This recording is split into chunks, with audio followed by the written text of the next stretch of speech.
A journey begins with one small step. It doesn't matter how hard you hit, whether you win or lose. What matters is that you have a common goal. And to reach that goal, it takes a band of brothers acting as one. Every week, we come together to witness these gladiators of the gridiron pour their heart and soul onto the field. This is Friday Night Rivals on MyTV WQMY.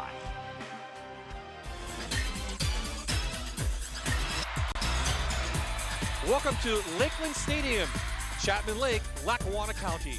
Tonight, it's the Nanticoke Trojans out of the Wyoming Valley Conference taking on the Lakeland Chiefs from the Lackawanna Football Conference. Good evening, everyone. I'm Bob Ide, and welcome to week number 8 of high school football here on MyTV WQMY. Joining me topside, Jan Cichak, former Tunkhannock area coach Paul Grippy. He'll join us on the sidelines shortly. Coach, let's talk about week number 8. We're talking about playoffs right around the corner. Both these teams look like they're in their classes, but there's still a lot to play for tonight. Absolutely. Tonight, Lakeland can gain an extra 20 points towards their playoff hopes to really set themselves up well. And Nanticoke does not want to lose to these guys because then it will hurt their chances and they'll have a lower seed. Let's talk about Nanticoke. The Trojans coming off a big loss to a very good Dallas team last week, but the week before they beat Crestwood, and in that game, our spotlight player, Joe Amons, had nearly 376 yards. 300, that's monumental for anybody, and that's a tremendous job for the Nanticoke offensive line to do that for them. Against Dallas, they had 3 turnovers in the first half that really hurt them, and Dallas capitalized on those 21 points. So it's going to be a tough battle tonight because Lakeland has really short, tough, squatty type of offensive defensive linemen. Speaking of the Chiefs, they won their rivalry last Saturday against Carbondale. They're in the playoffs, as you mentioned, and they have a good running back and a couple sophomores leading the way. Their quarterback, C.J. Dupree, and running back Giovanni Spatero. And don't forget Thomas Pigeon at the wide receiver spot. So they have a nice triple threat going with their running back, quarterback, and receivers. And again, their offensive line, defensive line are young, and they've gotten better. How about Giovanni? What do you like about him? The way he runs, he's just a natural. He kind of reminded me of watching Saquon Barkley last night, how he just does the shake and bake moves. That's high praise from Coach Cichak. Well, it might snow tonight. We're up at Chapman Lake. You never know. Dip below 40, but I hope it doesn't. Mike Linden has the forecast now from the Fox 56 News, first at 10. Bob, we've had a great streak of beautiful weather for the past couple of weeks for the evening football games, but this evening it looks like that streak may come to an end. Now, the key here is that these showers are likely to not move in until pretty late this evening, which is quite nice, but look at the temperature that we will likely dip back into this evening. The mid to low 40s. Lately at this time, or for the past couple of weeks, we've seen temperatures in the mid-60s. So this is most certainly not only going to represent a huge drop-off, but it's starting to feel a little more like football weather out there. Thank you, Mike. There should be a playoff-type atmosphere here at Lakeland tonight. It's homecoming, and they want their Chiefs to win. Coming up next, it's the Nanticoke Trojans and the Lakeland Chiefs. Do you know a student or fan of tonight's game? Call them now and tell them they can watch on any computer, tablet, or smartphone wherever they are. Go to fox56.com for a high-quality live stream right now.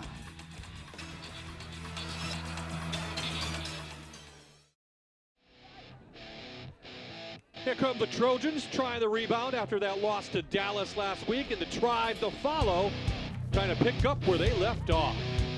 Welcome back to Chapman Lake, everyone. Getting ready for a little high school football here on MyTV. The third member of our crew, as always, and he's dressed in 7 layers tonight. He's ready for the cold. It's Paul Grippy.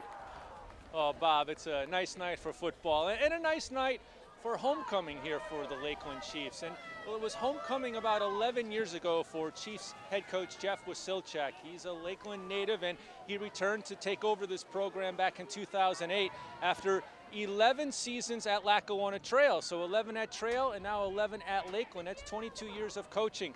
Last week he hit a milestone, 175 career wins, and that moved him into 6th place on the all-time coaches wins list for the teams that now comprise the Lackawanna Conference. Still looking for his first district championship here at Lakeland. He follows in the footsteps of his father, Jerry Wasilchak. Jerry Wasilchak started the football program here at Lakeland in 1961, and the athletic facility just feet away from me is named the Jerry Wasilchak Athletic Facility. Coach Jeff Wasilchak doing a great job with this Lakeland program, has them on their way to a winning season, and headed to the postseason. He heads up the Lakeland Chief coaching staff, which is also the best dressed coaching staff in the district. Bob? Thank you, Paul. Nanticoke won the toss. They deferred. So Ricky Caplatio has it teed up. Lewis and Billy Good back to receive. Week number 8, high school football is about to get underway. Short kick. Taken by Walsh. Walsh with a nice return up to the 45-yard line.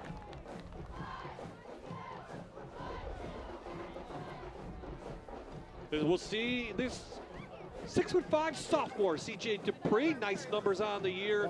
Jan, 828 yards, just 3 touchdowns for his first year under center. That's not too bad. I mean, he's doing a nice job, and when you have Mr. Spataro in the backfield, there's not going to be too many times that they're going to be passing. He's the biggest player maybe on the field, too, the quarterback. Here's Spataro. A lot of room. The sophomore breaks it downfield. Tchaikovsky saves a touchdown. Lakeland in business.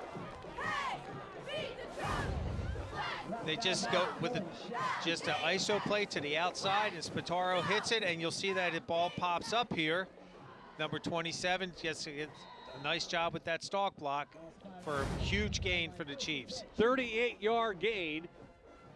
Lakeland inside the Manuka red zone after the first play. Good blocking up front. Amon's on the tackle from his defensive end position. Here now the offense for the Chiefs. Doing a nice job. There you saw Spataro. Kovaleski's the lead back. He's the blocker back at fullback. Good receivers out there. Thomas Pigeons is back along with James Lewis. 9 catches on the year. This big line, already a big hole. Nanowitz on the outside, 6'1". He's a senior. So the line doing their job. First pass of the night to Pigeon. Thomas Pigeon, who didn't play last week. Good gain, close to a first down. The Lakeland Chiefs wanted to hold Pigeon out. He got a little bit of a bang. Right here, it's a quick out. Nanticoke playing soft coverage. And, of course, when you give it to your best receiver out there, good things are going to happen. First and goal, Chiefs. Last week, Lakeland narrowly beat Carbondale 14-12, and on a muddy track down in Carbondale. Coming out hot here tonight. Big hole, big run. It's a Manuka Subaru touchdown for Spataro.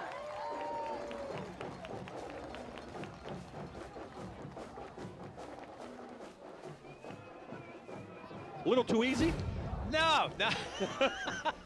No, it's exactly how Coach drew it up. They just went with that power G play. They pulled the backside left guard, and they just led him through, and Giovanni does what he does best. He hits the hole for 6 points for the Chiefs. Billy Good for the extra point. Spataro is the long snapper. Good snap, good hold, and Lakeland drives 55 yards. They lead 7-0.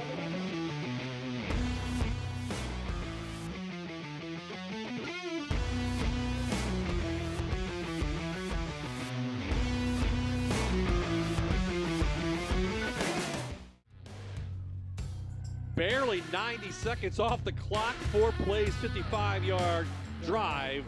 And the Chiefs, wearing their homecoming red tonight, have an early 7-0 lead. Billy Good teeing it up for Husky and Amons. Back to receive. Looking to get back in this one.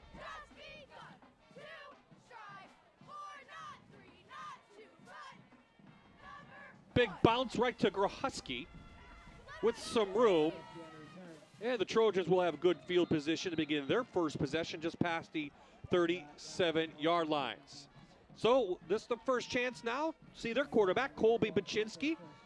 Started some games late last year, and he's having a nice season this year. He's a junior, 644 yards, just 2 interceptions, 6 touchdowns. Nice arm, and coach likes his decision-making. Colby does a real nice job. He really is cool in the pocket, and he's had some nice receivers. They've gone from their spread offense back to their wing T. Down 7. Let's see what Nanticoke has in order. Again, Jan, this game going to be won right up front. Right now, Lakeland has done the job. And we've said week in and week out, it does come down to that offensive, defensive line.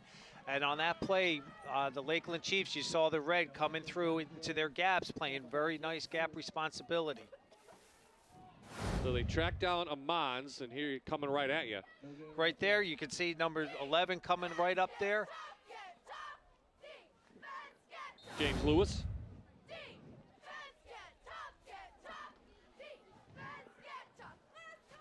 Lewis with the tackle, so no gain on the play. And for Nanticoke, that's not what they wanted to start with. No, you don't. Second and long. Amons in motion again, trying to get him the other side. A blocking up front is not there, but the red jerseys are. Colin Walsh comes in for a tackle for a loss. Here the offense for the Trojans. Eamon Gregory will be the lead blocker tonight, senior overall. He's a 5'11" kid. Behind him, talented group of wide receivers, including Chakowski and Amons. Keanu with 12 catches on the season. And up front, this is going to be the big test tonight. Can these guys up front get the holes that Amons needs? When they do, he has a big game. Right now, they're at minus yardage.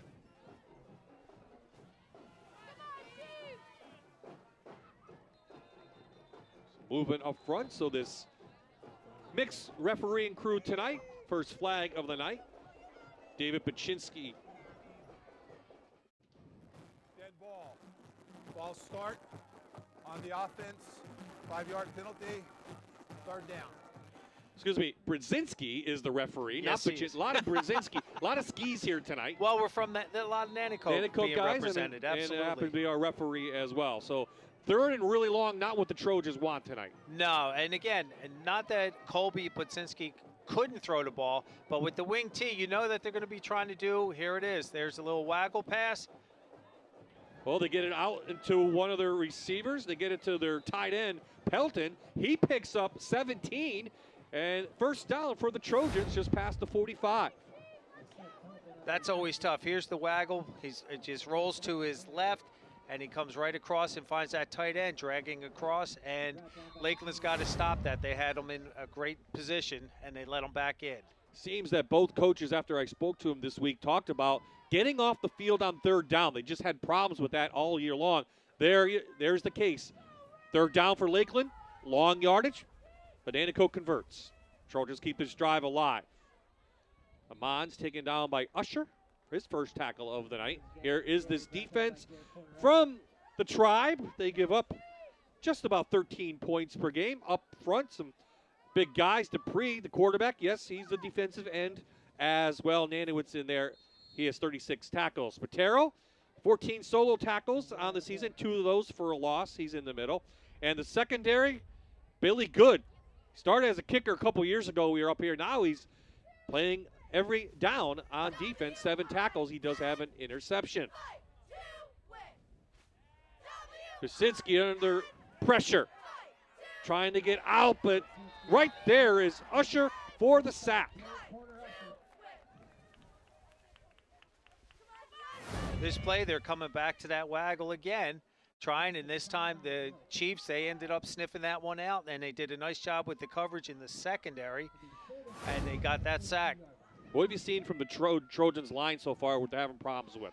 Right now, they just have to settle down. They did have a long bus ride up here, and they are starting a freshman, number 74, Braden Zaremba, who's 6'2", 305 pounds. So that can be a daunting task. He's a big kid, but he still is young. And they lost Kyle Boback, one of their standouts from last year, on the line. So a lot of movement for Coach Ron Bruce's team up front, and really that's playing in what we're seeing on the field early on. Budzinski not looking good. It overthrows Amons, and the punt team will come on now for Nanticoke. Again, it's a little chilly tonight for everybody, and on this, it was a good snap. He just dropped the ball. Good pressure from the Tribe. Throws it out there. But again, I think the nerves, and once they settle down, and you hit on it, Bob, that they moved Elijah Collison down to guard, and they have a freshman in there playing at the left tackle. So that changes your dynamics up front. And they lost some kids as well to attrition and graduation. So Nanticoke not looking good so far. Lewis picks this up for Lakeland. Still on his feet, gets pushed out of bounds. This drive will start just about on the 40-yard line for the Tribe. Longworth Family Restaurant has been serving homemade food for 20 years. We cater to special diets such as gluten-free and the keto diet. Join us on Mondays from 4 to 9 for all keto-friendly dishes. Longworth Family Restaurant in German. Stop in or check us out on Facebook. Giovanni Spatero. Nice name. He had 45 of the 55 yards on the last drive. Number 5 gets the ball a lot. This time he was split out into the slot. That's Kovaleski, the fullback. But anytime you have a running back like that, Coach, you talked about his break. He looked like Saquon Barkley. He breaks away. He's a stout kid. Anytime you have someone like that, I mean, he's a threat anytime he's on the field. And they have to respect. So I'm sure part of Lakeland's game plan for this evening was let's put him out, see if we can get him one-on-one. And again, the same with Nanticoke's Joe Amons. He's going to be, you got to respect the kids.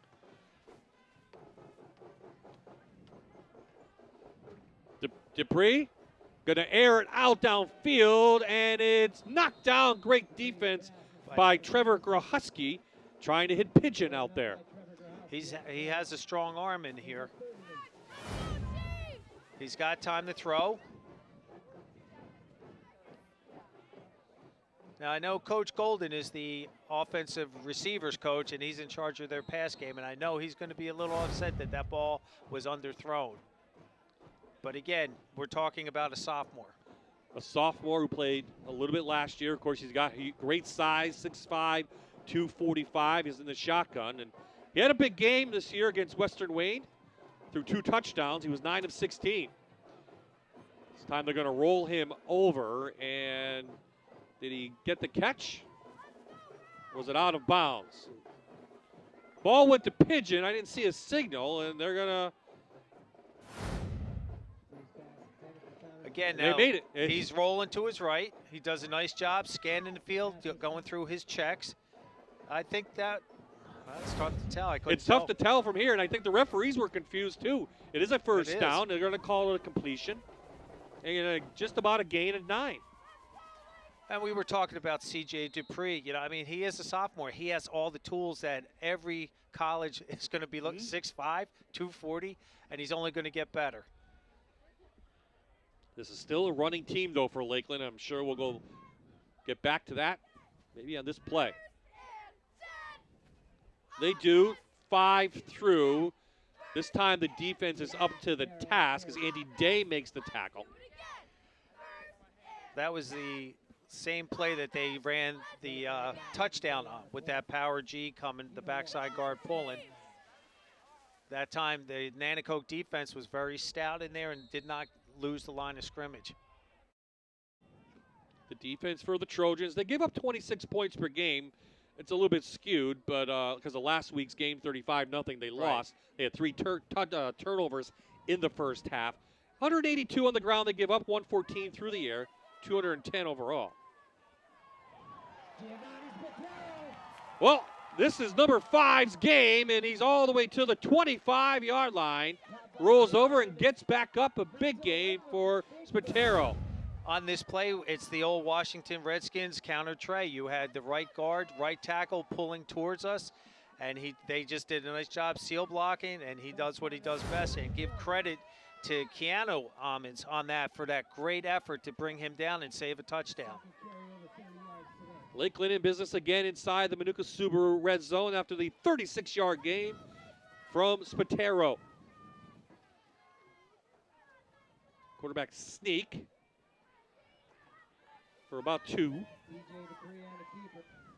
I wonder if C.J. Dupree saw something on that or if that was a predetermined call by Coach Wasilchek. Well, actually a gain of 5. Take that back.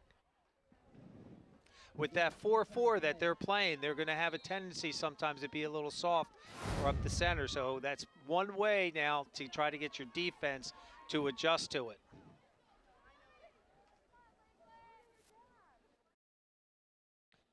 So this defense giving up 296 yards per game. On their heels here early in this contest. A little gap for Spataro, loses the ball. Nanticoke recovers. The officials are looking at each other. Was it a touchdown or a turnover? They're going to talk it over. When did he lose the ball? I'm sure we'll have the replay on this. I don't know if he lost it right at the end zone or what. Well, let's see what the officiating crew has to say on this one, Bob. They're going to mark it down.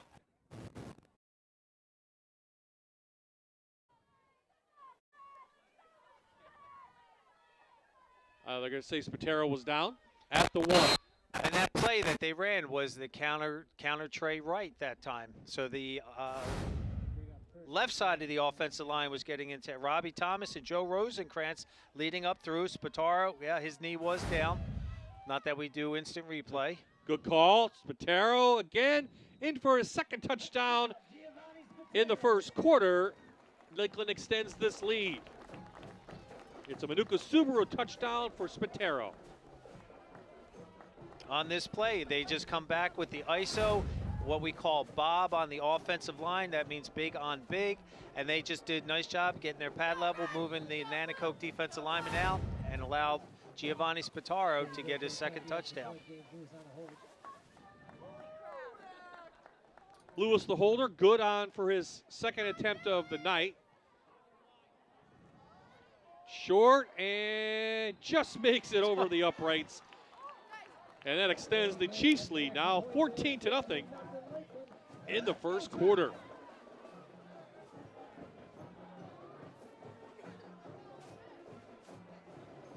Lakeland this year with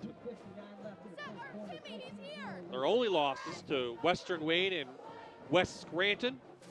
They did score 40 points against a decent Riverside team. Yes, it did. So it's a Lakeland team, 5-2, probably where they should be at.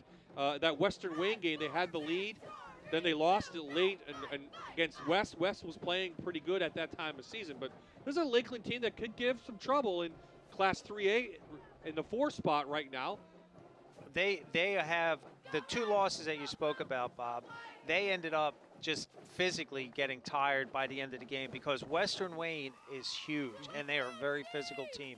Same with West Scranton. And if you look on the sidelines of Lakeland, there's not a whole lot of depth. And these kids from up here in Lake Chapman, they play really tough and they are really setting a tone right now how they want to seat themselves in that playoff.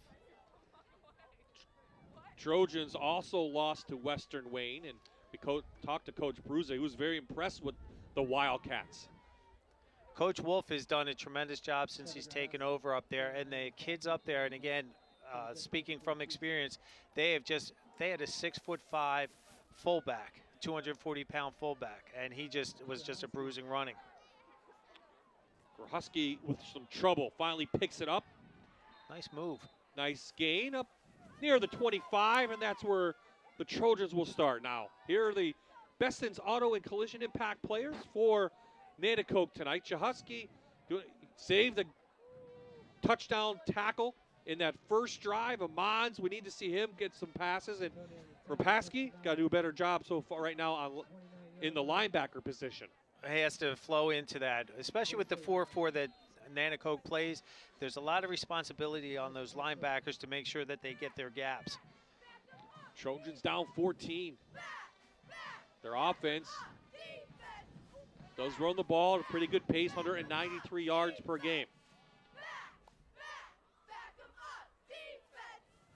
Boy, you can see what Lakeland is just keying on where Amons is going to be. Nanticoke will have to change what they're doing. It's a loss of 5. So our Longworth family restaurant key to the game for Nanticoke, and it's a simple one. They got to establish that run game. Hey, when you have Joe Amons back there that ran for almost 375 yards 2 weeks ago, yeah, you're going to want to put the ball in his hands and, more importantly, on his feet.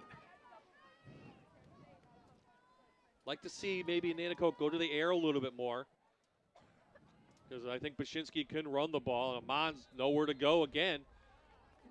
And Coach Bruce, you know, he is a wing T guy, and he has faith in the offense. So he's not going to panic just yet because it's very early in the game. He's going to try to establish that run game and to open it up, that passing game. And not get third long spots like he is right now. Well, this is the third time they've had this situation. They converted on the one, they pick up 17. This one they need 17, so they're going to try to get something going on here. But Basinski's been under pressure as well. Lakeland with the sack already in this contest. Here comes the blitz. Basinski does a nice job just to get out of the pressure. Gain of 1. Trojans going to punt it again. This play, Lakeland, they are just coming at them, and they're getting right through their gaps. A little bit of pressure coming in there from their linebacker, number 3, Chris Mellon, on that play. I mean, their offensive line just has to settle down, and just they'll be okay. They have to take their steps properly, and they'll be able to pick up those guys in red. Snipes making the tackle, number 23. Matt Engel on to punt. Lakeland should get good field position out of this. Fair catch called by Pigeon. And the Tribe will begin this drive on the Trojan side of the field. Here are your impact players for Lakeland. Thomas Pigeon, 27, wide receiver, and also punt returner. That is key. Garrett, corner usher, number 7, linebackers, doing a nice job in there. And Jonathan Nanowitz, number 56, defensive line. They have had a hard time already just in the first 3 series trying to contain that defensive line. Have the Trojans. Yes. So 2 possessions, 2 touchdowns for the Chiefs.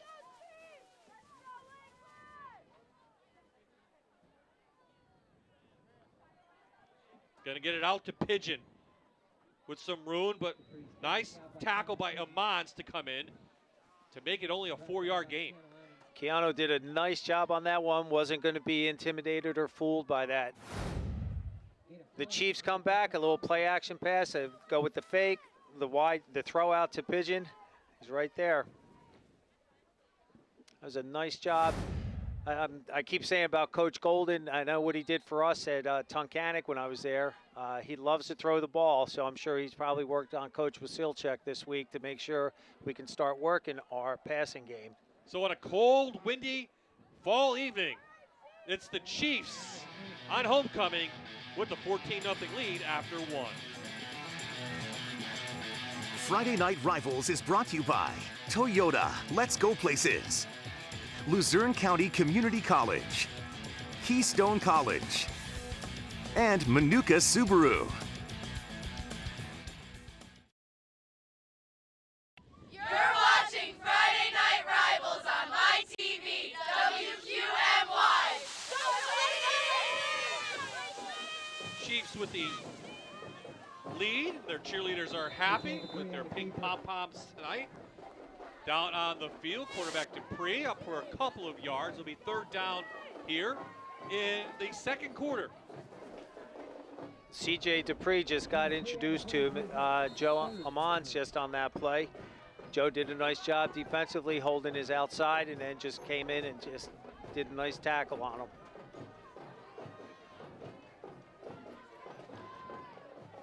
Momentum definitely on the side of Lakeland. Nanticoke needs to make something happen, get a turnover or something. Terrell through into the secondary. First down, Lakeland inside the 35. On this play, again, the coach Wasilchek is pulling that backside guard and tackle. I keep laughing about it because as coaches, if something's working, you keep it going. And when you have somebody like Giovanni Spataro in there, you got to keep them going.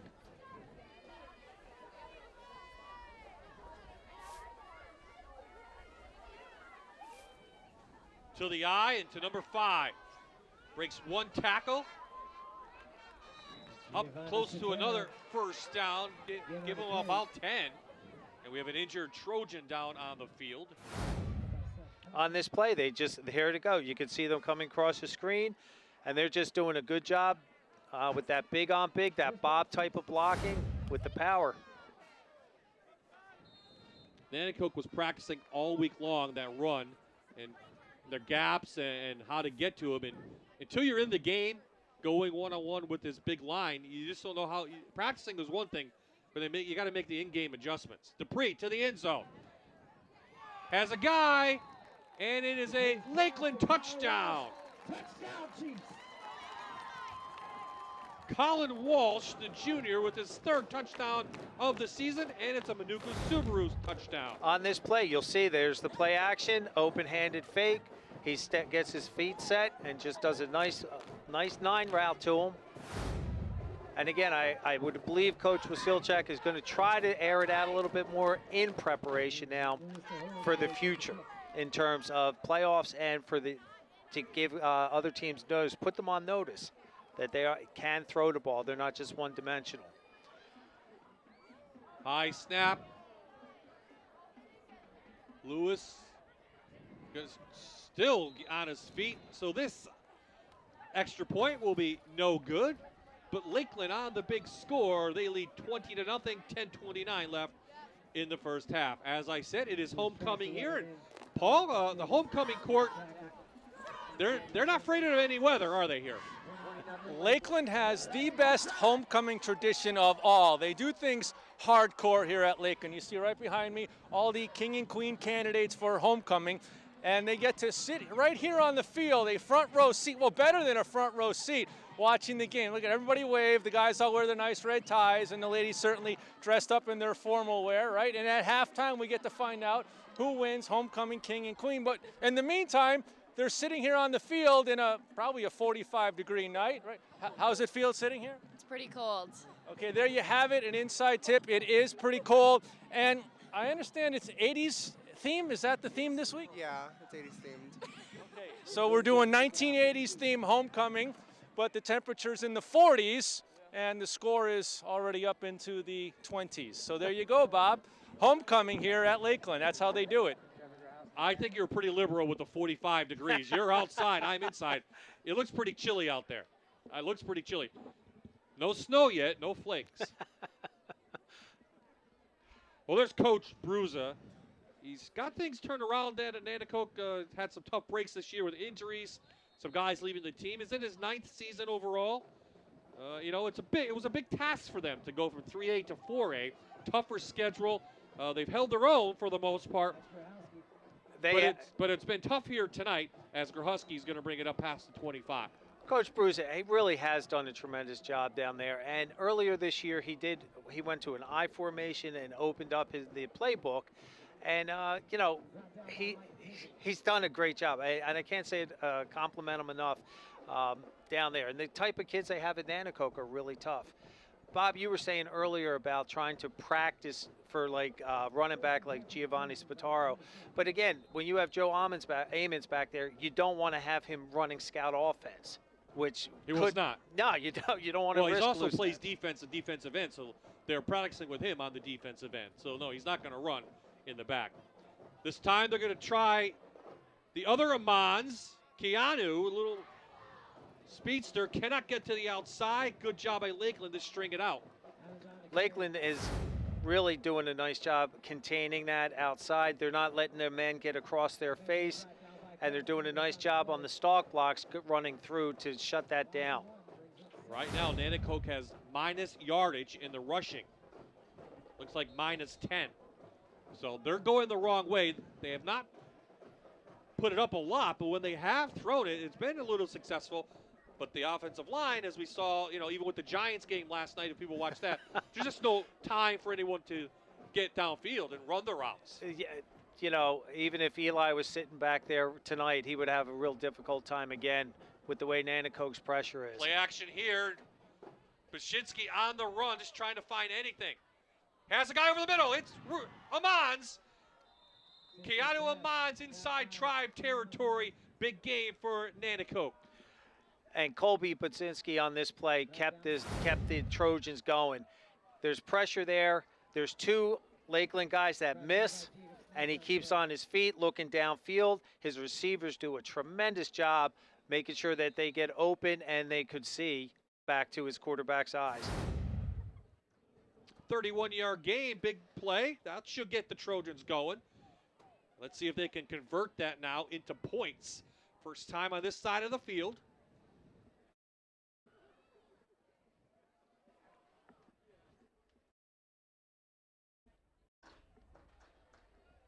To Amans. Looking for blocks, cannot get them. Another negative rushing play for the Trojans, -3. One of the things with the wing T on this play, they're going with the sweep, the buck sweep, and they bring the guard and the fullbacks leading, so it's telling the linebackers in secondary that the play is coming to them. One thing that hurt the Chiefs earlier was that waggle action, which is a play action. It's actually a misdirection.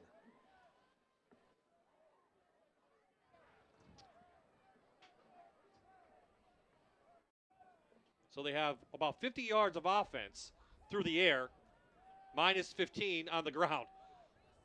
This time, Baczynski trying to hit Gregory out there. He's taken down quickly. And it's really difficult to be able to try to throw a ball when you have two of the defenders or three defenders in your face, which is what happened to Colby on that last play, and he just did get knocked down.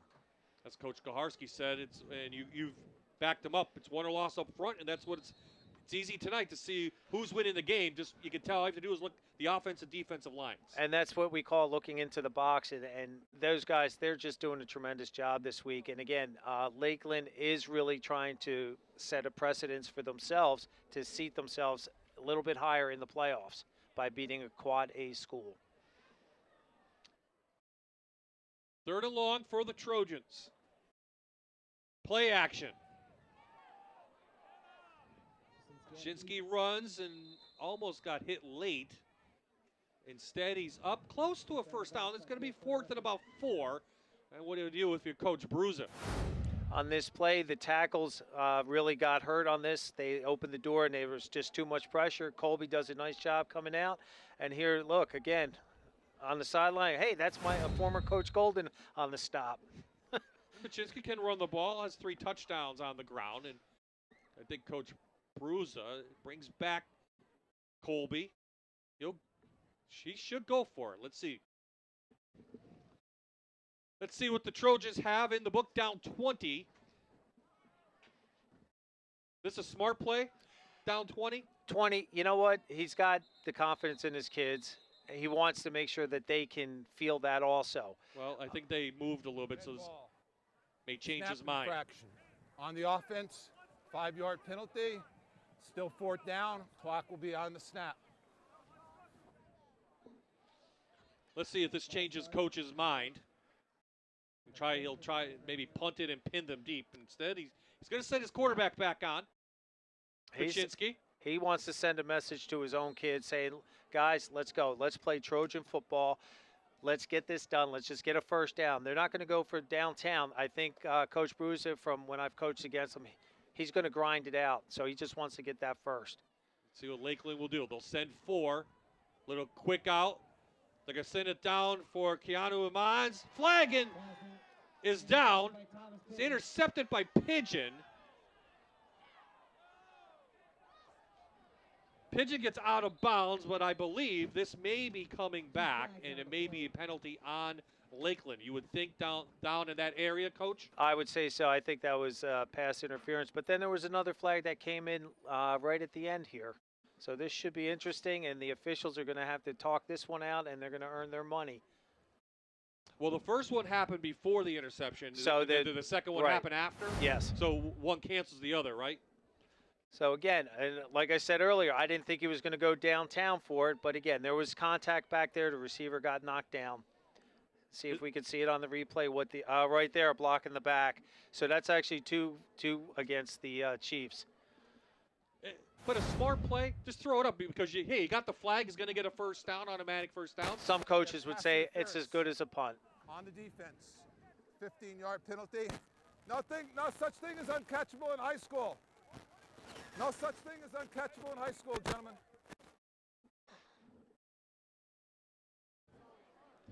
Well, we got a little play-by-play from the official wanted to make sure. Telling the Lakeland coaches, as you heard, no such thing as in high school uncatchable. And at the college level, that is true. If the ball is thrown up over a receiver's head and he gets hit, they're not going to call it because it would be uncatchable. So Coach Wasilchak won't be happy about that. Nanticoke, though, in business, down to the 25 of the Chiefs after that penalty. Automatic first down. Oh, some movement up front off to the right-hand side, and that's our freshman, Zaremba, who moved quickly.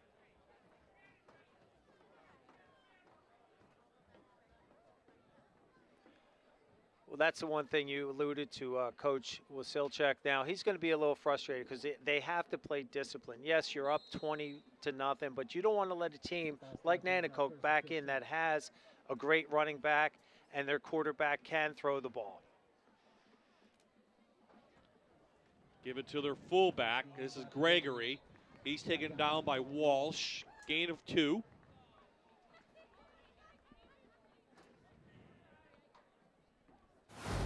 On this play, they just go with the fullback. He does a nice job with the ball, switching arms, and he ran right into him.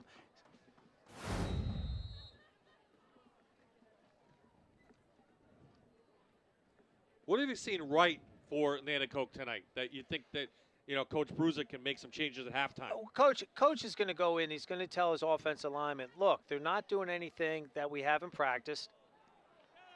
Shikowski, nice little quick in. He's going to be inside the Manuka Subaru red zone, and they're going to move the chains. So as we were saying, so on this play right here, a little quick pass. The toughest play in football to stop is that quick slant, and they did a nice job getting that ball, and they got the first down.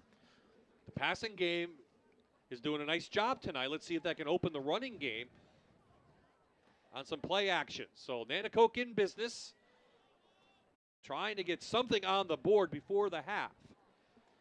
Well, Coach Bruza now is opening up his offense now like he was doing earlier in the season. This opens up some gaps for Amans, and Amans is one of his only positive runs of the night is for 4. And on this play, they went trips right, open, and then they have to respect it in coverage, so it's going to stretch your defense out, which, again, gives those running lanes, which is what Joe Amans is going to kill them with because he's a big, strong, fast runner. Same formation now.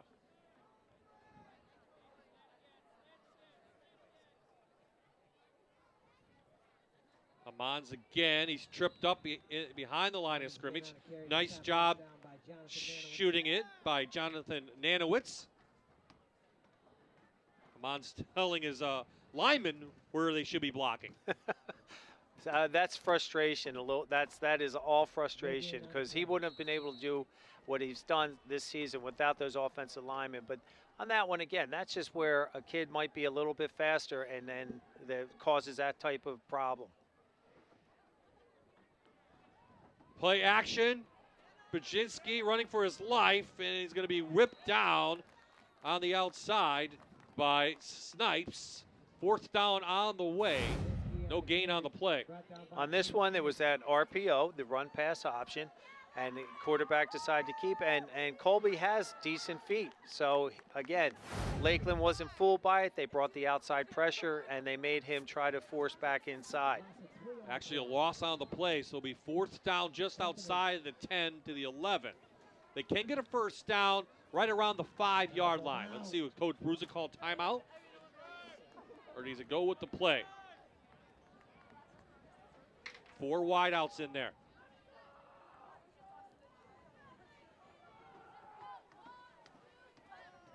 They're going to roll him to the left, to the end zone, and almost intercepted as it was a floater. Pigeon almost picked it off, and Nanticoke gives up the ball on downs. The Tribe holds.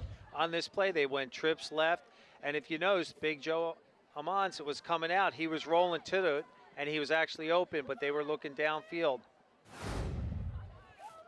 He was trying to connect with Dylan Shahosky. So a nice drive. Saw a couple big plays and a penalty in there. Stalls inside the 20. So now the defense will have to hold for the Trojans and don't want to give up any more points before the half. No, absolutely not. So they drove on this series, so the offense started working for them. Now they just have to get a defensive stop in here, and they get the ball to start the second half. Here's the pressure. It's a good way to start it. Can't take down the big sophomore, though, as he rumbles for a yard on the play.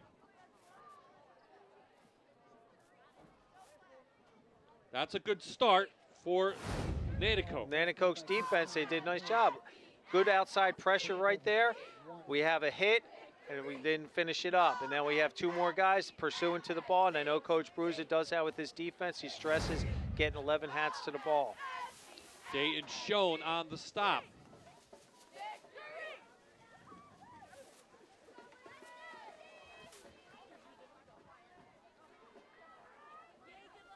Lakeland with the ball. They average around 25 points per game. Inside to Spatero. He's got room. Can he bounce the outside? He does. And Spatero passed up to the 33 and a gain of 20. On this play, they go with a motion, and Nanticoke didn't really bite because they wanted to stay and keep their contain, and Spataro did a nice job hitting that hole, and then he just does what he does best. He does a little jump, hop, step, whatever you guys want to call that, and it's really been very effective for him.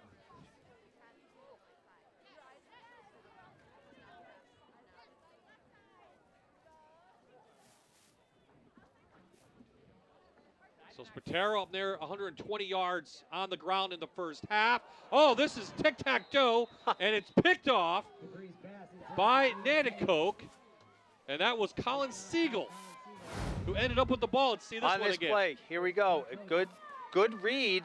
Just tips off his head, hits off number 7's helmet, and into Siegel's hands for the interception. That could be the play of the year. Talk about a lucky break. Well, and this is what Nanticoke needed. They had a great defensive stop right there, and they get the turnover. So now, hopefully, I know Coach Bruce is sitting there going, all right, now let's turn this over. I told you guys, settle down, let's play Trojan football. So they go to the air, stay on the ground. Amons ducks his head and picks up about 4. This Amons kid getting some looks by a couple schools for his overall talent. Not as a running back, but maybe on defense. But he's thrown up some big games this year. Here's the interception. On here, so you can see it goes through his hands, bounces off the helmet, and right into, we said that was Siegel, right? And then he was frustrated because the field's slick and he fell. Bounced off Grahowski's head. Amons with room and some speed and power. Taken down by Snipes, but a big gain for Amons up to near the 23-yard line. And here we go with that little cross buck that they run. And again, that's what's going to hurt Lakeland if they can't contain that. That time, that's what Joe wants to do, is get to that outside, run off tackle and bounce it to the outside. His longest run of the evening, 16 yards. Trojans driving again. They have 3 timeouts remaining. Little gap for Amans. And finally taking back a gain of 1. Little isolation play on that with the fullback leading up through. And you said gap, and that's exactly what Lakeland's defense, they stayed into their gaps. They didn't get pushed. He bounced it back. And we get 2 Lakeland Chiefs there on the gang tackle. Yes, Snipes there, along with Robbie Thomas.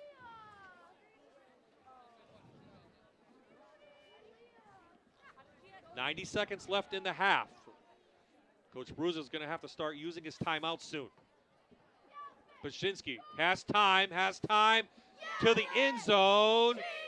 And it's almost caught for a touchdown by Kiana Amans. Into double coverage, but somehow. And he has White jersey. time with that. He sits, spins, reverse pivots, and then the line gave him a chance to do it, and that's great coverage by Thomas Pigeon. Yep. I mean, that he had his hand on the hip as he was running stride for stride and just knocked that ball down. Positive part for Nanticoke and Coach Bruza, stops the clock. They don't have to use any timeouts. 3rd and long on the way. And you know, this is 2 down territory right now.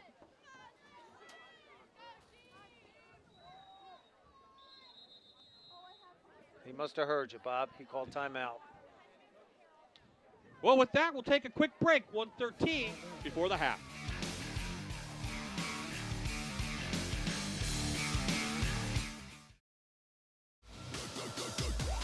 Heading towards halftime here at Chapman Lake. Chiefs up by homecoming, 20-0, but the Trojans driving, trying to get back on the board before the half. They do receive the 3rd quarter kickoff. Paszynski gonna roll. In and out of the hands of Amans, and if not, it would have been 1st and goal. That one is a frustrating one as a coach, and more frustrating as a receiver. He just turned too soon. They're going with the rollouts, which buys the receiver and the quarterback time. And you can just see right there, he just turned, he thought he had the ball. And again, he's a young kid. He's a young man out there playing. So he's a junior, and he's just going to, again, I keep saying they're going to get better because I know Coach Bruza, the way he stresses fundamentals with these guys. 4th down.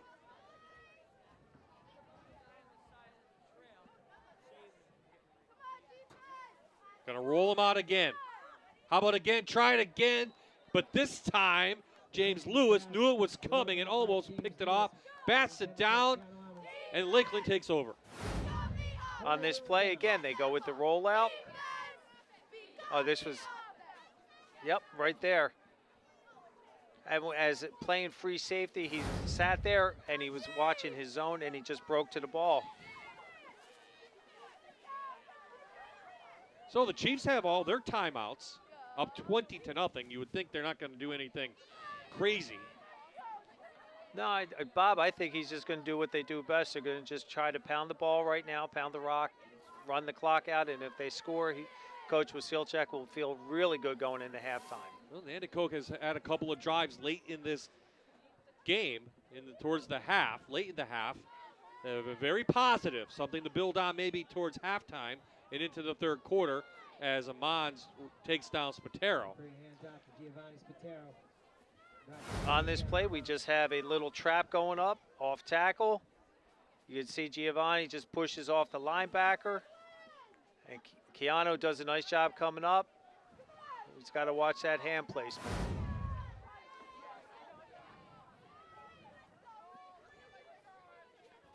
Dupree gonna roll it over the middle to Pigeon, and he overthrows him. Jahowski was there, almost took out Pigeon, but I think is Dupree banged up? Nope, he comes over. Now So- that last play, they did what we would call nines or all fly, and he just let them a little bit too much, and I'm sure Thomas turned around and was saying, come on, we're better than that, let's get this going. Coming up at the half, it's a Toyota halftime news update from Fox 56 News First at 10. Paul Grippy has an interview with the successful Lakeland boys soccer team here. And we'll Show a little bit of homecoming, and then Jan and I will be back with some first half highlights. Debris, lot of time for the sophomore. Takes it over the pigeon, runs out of bounds. They'll move the chains. And more importantly, stop the clock without burning a timeout. That's senior leadership right there. They came out in the balance set, an open balance set right there. You can see CJ just checking off, looking, rolling, buying time. Back in the day, Lakeland had this quarterback called Evan Krakey. He put up some big numbers. I've heard of him. Put some big numbers up here. Not saying Dupree's like that, but Krakey put up some big-time numbers playing here at Chapman Lake, even in the wind. Gonna air it out downfield and just strong arms that one, trying to hit a pigeon. Drop incomplete. You can see the arm strength, though, from the sophomore. The accuracy is getting better. And I think on that one, Thomas wasn't sure if he was going to air it out, or I'm not sure. It'll be interesting to be a fly on the wall in the locker room to hear that conversation between the two of them. Well, Lakeland going to be happy going into the half, but I would have to think Coach Wasilchak thinks they should be up a little bit more. Absolutely. They stalled on the one drive, and they're allowed to. Mm-hmm. They're high school, but and the interception off the helmet. Yeah, that's a fluke. That's one that you just can't. Amon's there to take down the sophomore quarterback. Goes down for a sack. Clock will stop. 10 seconds left. Actually, a timeout called by Coach Wasilchak.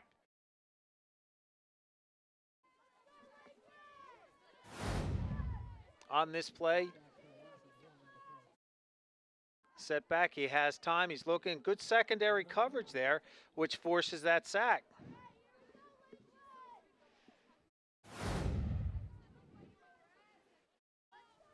So Amon's with the sack.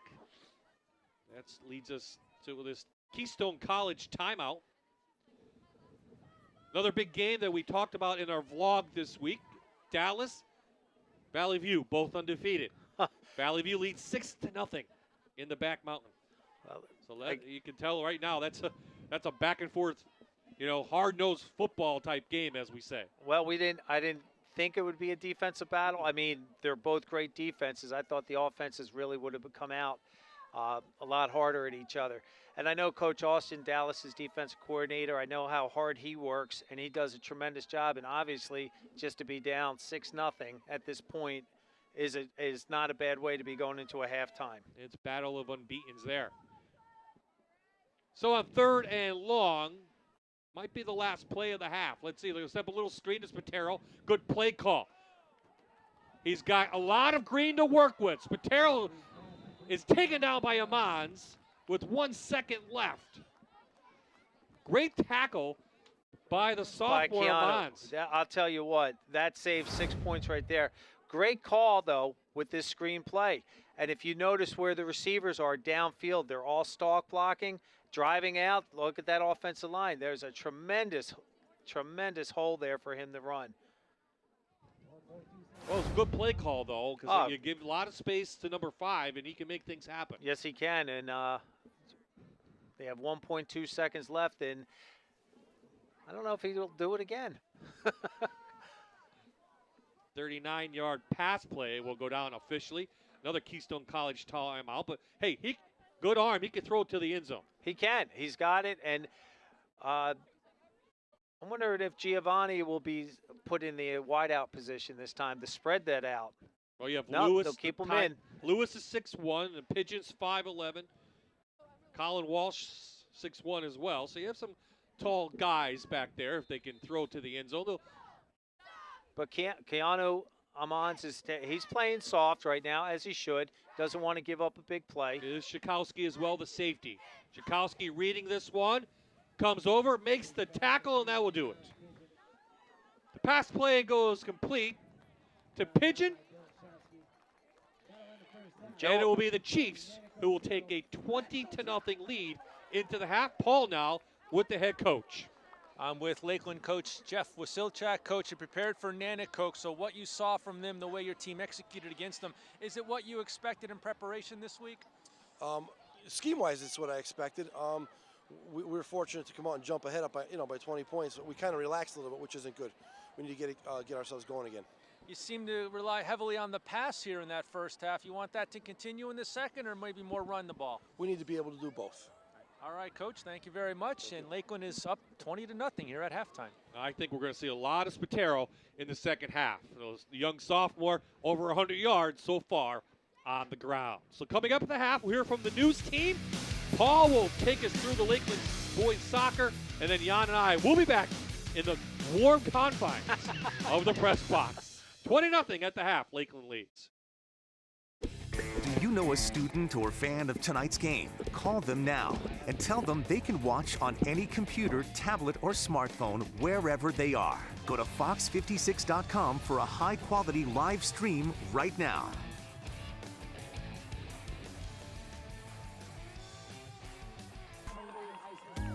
Halftime here at Lakeland Stadium on homecoming night, and the Chiefs, the home team, ahead of Nanticoke, 20-0. And I'm joined here on the sidelines with some other guys who use this field. A couple of members of the soccer team having a fantastic season. Gary Snipes and Jack Flynn joining me.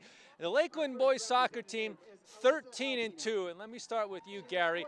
You started off 0-2 before busting out 13 wins in a row.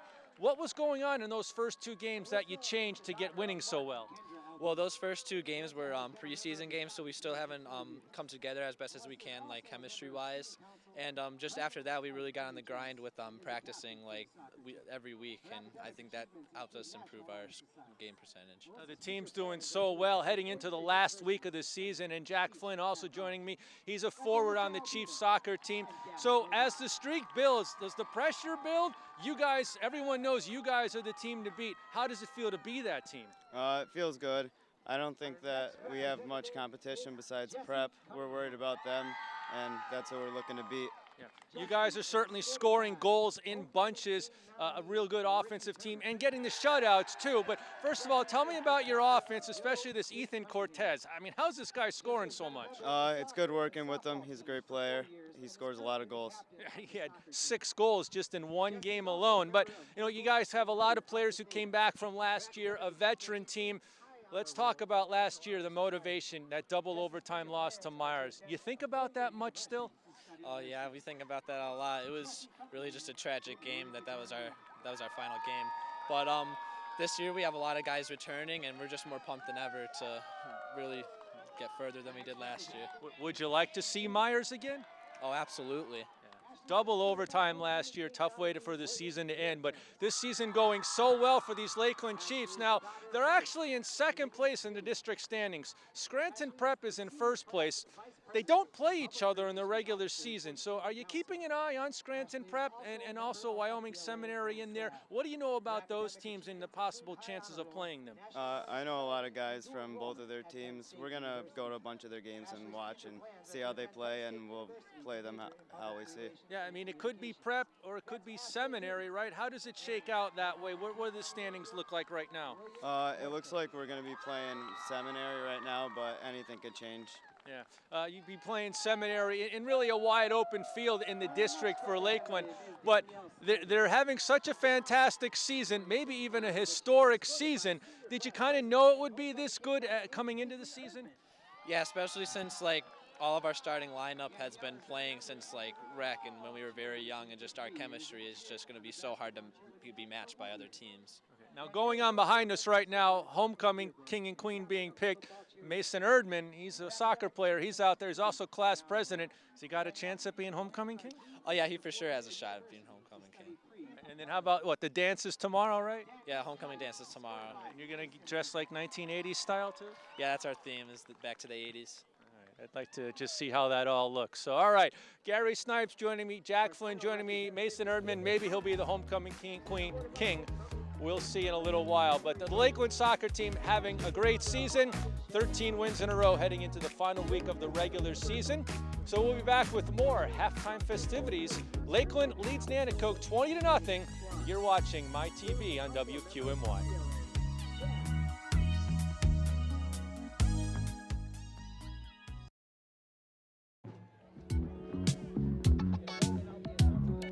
We're back at Lakeland Stadium Homecoming is in the books. We expect both teams back on the field shortly. Welcome back inside. I'm Bob, he's John. We're enjoying a pretty good game here. A game, I think, Coach, that we thought maybe Lakeland might blow them out in the first half. Scored on their first 2 possessions of the game. That's a great indicator for Lakeland, but for Nanticoke it was very, very frustrating, and they ended up scoring on 3 of their 6 drives in the first half. First play of the game, our spotlight player Giovanni Spatero, 38 yards, and he broke it up. We saw a lot from him in the first half. You know what you were getting with him, and he has proved that he is a very good running back. He absolutely has proved that. So let's take a look at some first half highlights. And we talked about Spatero. This is one of those first of the game, and this gets his first touchdown of the game, making it look easy. He had great lead blocking on here. You see that the fullback does that, and he literally, it's a stand-up touchdown. Walk in, stand-up touchdown. Again, now we come back, and they want to show C.J. Dupree. How does he throw the ball? Very well to Mr. Walsh for another touchdown. So when that's working, what do you do, Bob? Keep going with it, right? You keep going, and then you come back to your guy. And on that quick slant right there, that was a nice job by Colby. One of the highlights for the offense for Nanticoke, and then we come back with Joe Amons right there. Look at that run. That was his longest run of the night. It was 15 yards. And, you know, Nanticoke late in that half had something going. They did a nice job through the air. Will we see more of that in the second half? He's Coach Bruce is going to have to open up now with the clock running against him, being down by 3 scores, and he knows that Lakeland's going to come out and just try to pound the rock. Yeah, because they're rushing. They're a negative yardage, -3 so far in that first half on the ground. So you might have to get away from that wing T a little bit, put that ball in the hands of Baczynski. And they did that earlier this year with success against a lot of the bigger schools that they played.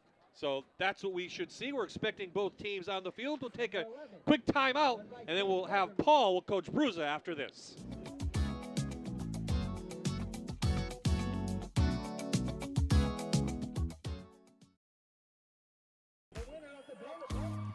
Okay, about to start the third quarter. I have Greater Nanticoke head coach Ron Bruza. Coach, your team had some opportunities to score in that first half.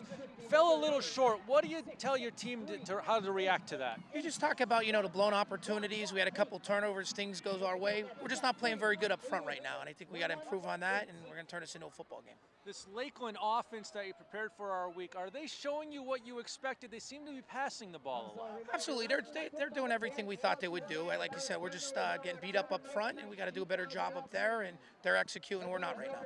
Okay, thank you very much, Coach. Good luck in the second half, Bob. As we're about to start the third quarter, we'll go up to Bob and Jan. The only turnover in this game was that interception off of Nanticoke's Lakeland. Nanticoke had Lakeland hand. Nanticoke hand. Helmet.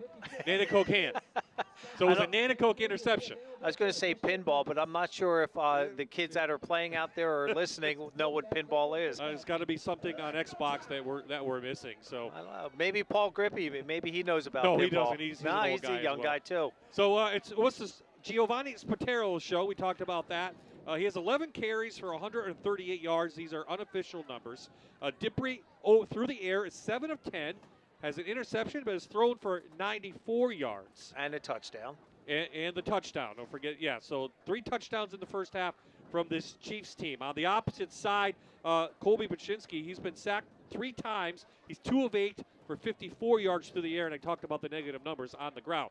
Nanticoke gets the ball to begin. What do you want to see from the Trojans in his first series in the second half? If I know Coach Bruza, if I know him at all, he's going to just want to do a nice, easy, methodical drive. Let's get first downs. Let's just do what we do. We're not going to, do something crazy. And you heard what he said earlier during his interview. He said we're going to do what we have to do, and Lakeland hasn't done anything to surprise them. Yeah, his big running back, Joe Amons, 10 carries, just 15 yards. Had 4 of those carries in the first half were for negative yardage. So keep that in mind. But when they spread it out, that's when he got the big run. So maybe they spread it out a little bit. I think they're going to go back to that because, again, they're going to have to respect how Colby Baczynski can throw the ball. Mm-hmm. And if they're spread out, they're not going to be able to get as much pressure on as they would like to. Billy Good teeing this one up. Husky and Amon's back to receive the third quarter kickoff here in Lakeland. Goes right to Amon's. He picks it up at the 16. Showing some speed to the outside. Hurdles, gets over a player. I don't want to say hurdles because that's a penalty. Gets up for good yardage, and they're going to start near midfield. That's great return. And Keanu now is showing some little pep in his step, and another threat that Nanticoke can go to. Good special teams work for the Trojans, and let's see if they come out with a little pep in their step and try to get back in this one. Just trailing 20-0. They will come out in that trips to the right, and really they're going to spread out their tight end as well. Four-man defense for Lakeland. They'll go right up the middle. Mons is taken down quickly. That is Nanowitz with the tackle. 1 yard at best. On that play, the offensive line, believe it or not, for Nanticoke did a nice job. Mr. Cross got pushed back, and that's where they were trying to go on that play, which was towards us on this sideline.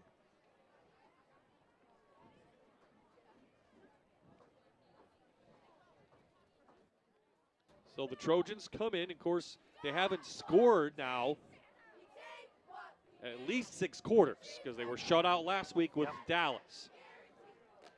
Trying to get something on the board. Somehow they get it to Amons. A flag comes in. This looks like it might be holding as Bashinsky was taken down after the throw. It's going to go against the Trojans. This should back them up.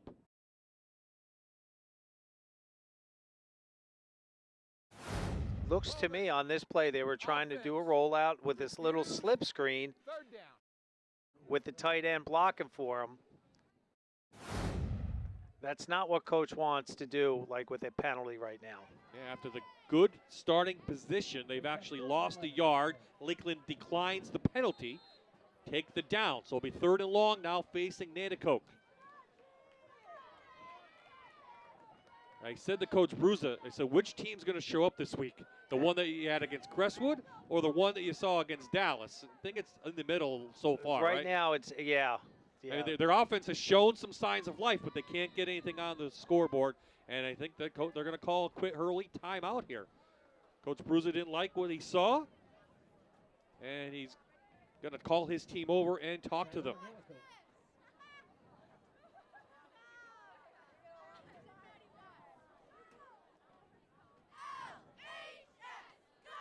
So Lakeland has 2 tough games left. Next week they play Dunmore, Scranton Prep next Saturday. Then they end with Dunmore. So 2 teams that are leading their classes back to back. And Coach Wasilchak made emphasis that this game is very important. And you mentioned the points they can get for beating the 4A team tonight. You get, for a regular win, when you're going against a Quad A school versus a Quad A school, you'll get 120 points. And what ends up happening, because you're playing against a, like in this case, in this instance, Lakeland's playing a bigger school, they get an extra 40 points towards the playoff standings. Now they're in the 4th position right now in AAA. Prep leads that AAA class, and they're winning at Pittston area tonight. So on 3rd and long, Baczynski, he's got Amons, but Amons falls, and Pigeon read that and almost picked it off.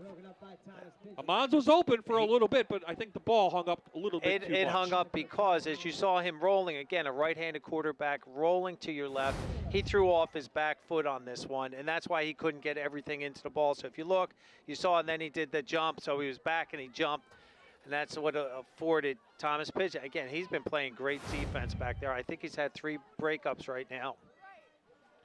Well, he's a very good safety back there, and we know what kind of he does on special teams.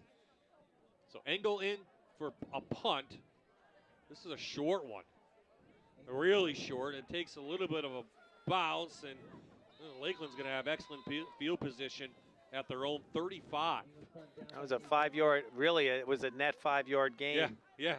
So a short punt, and here comes the Chiefs in their homecoming red tonight. And the chain crew on that one, like that, they didn't have to walk very far. Yeah, they have to move it all, right? On a cold night here in Lakeland. So here comes C.J. Dipree. As I say, threw for 94 yards in that first half. They'll go right to that ground game again. Terrell threw for 8. He hits that hole pretty quick. Yes, he does. And it's frustrating because you know what Lakeland's going to do, and you know who's getting the ball, and it's your job as a defense to stop them. And the offensive line, there's that pulling guard again, number 53, just seals the edge, which allows Giovanni to get that extra yards bounce to the outside. Well, last week against Carbondale, he had a nice career night. 25 carries, 225 yards, and a touchdown. That's a great night. That's a pretty good night. A year ago, he rushed for over 1,200 yards and 13 touchdowns. That was as a freshman. This one gets close to the first down, but they're going to be short. This play, they just go with a quick dive to their fullback, trying to hopefully catch Nanticoke off bounce, but Nanticoke's defense had nothing. They did not bite on that at all. They just did great assignment football and made it still 3rd and short.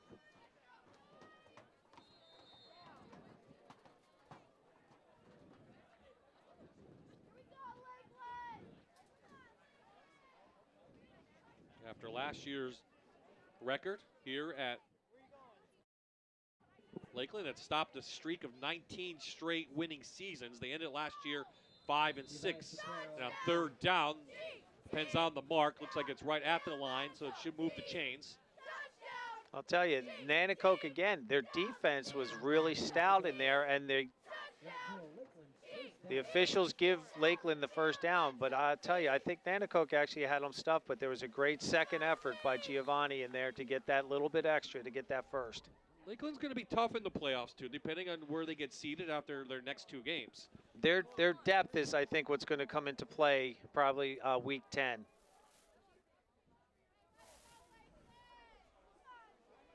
Dipree back over the middle, has a short route by Pigeon as he just found room in the middle of the field. Pickup of 10 inside Trojan territory. On this play, he does a tremendous job. It was a 12-yard, it was a comeback play, sits down right in there, and he gets the first down. Then that was a really nice ball by Dipree. Dipree against Western Wayne, I said, 9 of 16, 188 yards. Against Riverside, he had a great night and very efficient. 4 of 7, 165 yards and 3 touchdowns against Riverside. That's a good night. That's a pretty good night. That's a real good night. Little concerned about Thomas Pigeon right now on the sideline. Looked like he twisted his ankle a little bit. Well, Mons almost took down Spatero after he got the ball, but he fell forward for a couple. And Amons did a real nice job in here getting his hand. He almost stripped that ball out.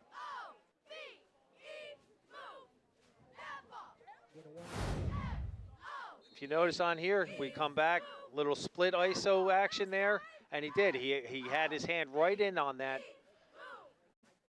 Like I said, Nanticoke's defense right now, second half, is doing a nice job in terms of trying not to give up those big plays that I know Coach Bruiser was stressing all week. This time they run right at Amons. He's blocked. Spatero comes up, close to another first down. On this play, it's the counter tray, the left guard, left tackle are coming at Joe, and that's tough. One of the techniques that we would talk about playing defensive end is what we would call wrong arm, where you see the guy, instead of taking it on with your inside shoulder, you turn your outside shoulder into it, and you want to run a nice tight circle to try to go back door around that guy blocking you. Quick pitch. Spatero falls, going to be short of a first down. Nanticoke is right there. 4th and short coming up for Coach Wasilchak. Nanticoke doing a better job. Hurry up offense. Yeah, Chiefs going to come up quickly and see if it's a quarterback sneak. Why not at 6'5"? Easy for him to pick up a couple yards, and he's going to be just over the line to gain. So first down for Lakeland to keep this drive going. And they did that quarterback sneak earlier in the first quarter with that 4-4 defense. That time they kind of pinched the A-gaps inside, But again, as you said, Bob, he's 6'5", so just by falling, it's 2 yards. Yep, absolutely. And plus, he's 245. So we're going to get a measurement. So his center, Antonio Spatero, is 225 listed. The quarterback's 245. That's not bad. And, you know, I'm sure. I wonder if Giovanni ends up buying his older brother lots of, like, treats for doing such a great job and helping him do what he does in the backfield. So on 4th down, here's the measurement. We'll look across the field. I think he's got it by a football length. He does. So the Chiefs are going to keep this one going, up 20-0. And it'll keep the clock rolling as well.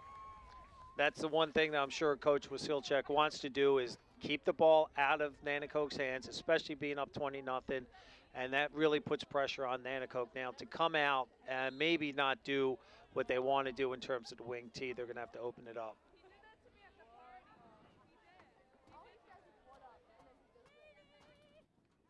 Thomas Pigeon back out. Almost caught behind the line of scrimmage. Schakowsky comes in to wrap him up. Gain of 1, but I didn't see who shot in first. On this play, they're going end around. Interesting.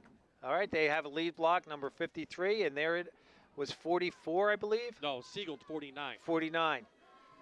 I'm going to call you Eagle Eye, Bob. Nothing, you are, boom, you were right there. It was a guess. That was a good guess. Even not a lot of guys on the field to look at. Even with the first down, you were like, nope, first down. I knew it was a white jersey. I'm good right from there. Look quick out to Lewis. Again, Nanticoke not going to give up that big play. Shoemaker there to make the tackle. And defensive end, Joe Amons, he ended up coming out from his defensive end spot. Puts pressure on, turns, and does a nice job with the pursuit. There's 5 white jerseys right in there. Little pitch and catch. Well, the Nanticoke defense has definitely come out of this third quarter to play. If they had put those points up when in that first drive, we'd have a closer game. Still 20-0.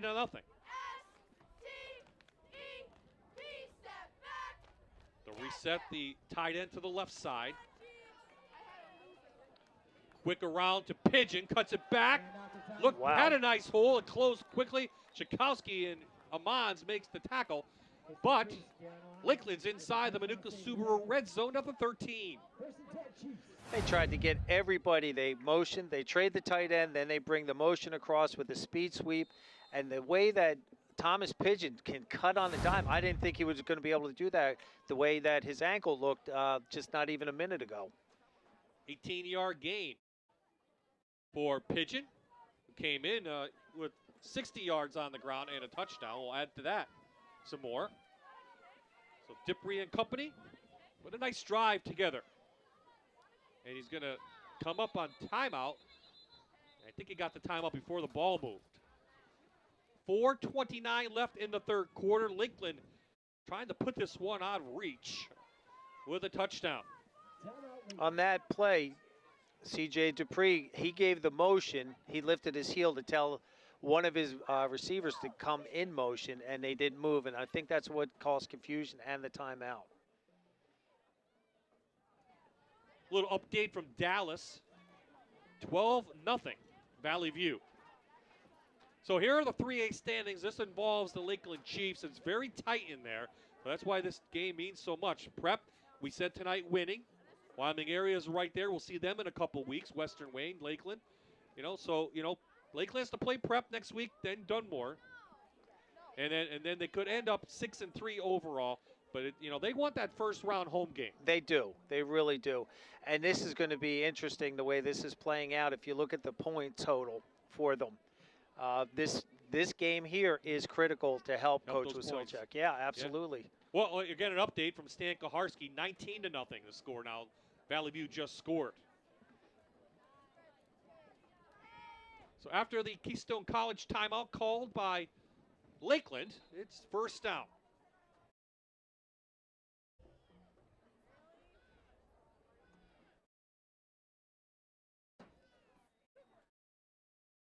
Spatero, good hole, shoots through to the 5. Giovanni Spatero on a carry. Brought down by Dylan Shahusky. 9-yard gain. for the sophomore. On this, they trade the tight end. They go motion with pigeon again, trying to get Nanticoke to think that they're going to run the same play because it was successful. And what do? They come back to their bread and butter guy, Giovanni Spataro.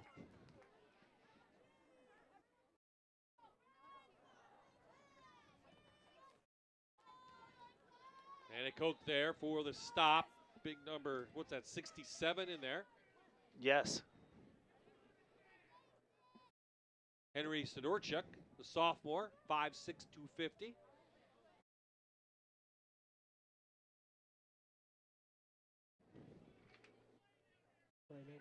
Well, the bad thing for Nanticoke is they can't get off the field because they need points. No matter what Lakeland does, they've taken off a number of minutes in this third quarter. Well, Nanticoke started with the ball, and they couldn't do now anything. Lakeland is just doing what they want to do in terms of time management. They're just putting a strong drive together, eating up clock. Inside the 5 now.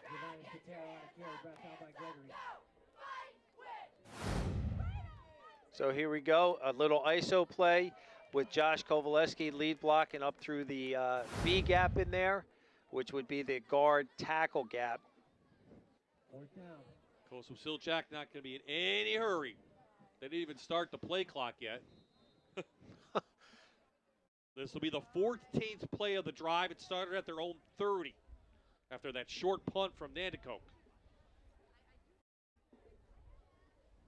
No matter what happens, the Trojans are not going to have a lot of time to get anything up and going. The big quarterback to the end zone. Does he stretch out? They're going to say he's a half-yard short. He got the first down. First and goal, Chiefs. So it's first and goal, Lakeland, inside the Manuka Subaru red zone. You got to be impressed, though, with this drive, right? Oh, this is a great drive. I mean, I believe they've had the ball for almost 8 minutes right now. And that's not what Coach Bruza and Nanticoke Trojans wanted. Their defense has been playing sound and playing tough, but they can't stop them. They can't get the ball back and do what they want to do offensively. Yeah, the offensive line just doing a fantastic job for the Chiefs. Let's see if they go right to the quarterback. Nope, they go to Spataro. He puts his head down, and they're going to be in for a Manuka Subaru touchdown for the Lakeland Chiefs. On that play, they decided to go, I guess maybe Antonio Spataro said, hey, Giovanni, let's go right up the gut on this one, and they did with a little ISO play right up the center. And as I mentioned in the first half, he's also the long snapper. Yes. Giovanni is the long snapper, so he replaces his brother. All right? His brother can't long snap, I guess. Billy Good going to set his tee down, Lewis the holder. And I'm afraid Nanticoke fans, this one may be out of reach. That's the way the offense is played here. Time is against them. And the time is against them. They showed signs late in that second half, and you know, if you were hoping to get into it, that opening third quarter drive was so important. 15 plays, 70 yards. So if it's up over 9 minutes on the clock. So right there, nice block. Antonio gets underneath and stands up his guy, which allowed the fullback to come up through and Giovanni to do what he does, which is score touchdowns.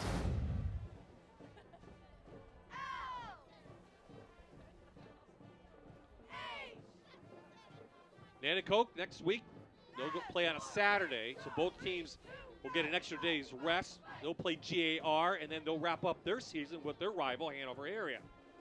Hanover losing to Lackawanna Trail tonight.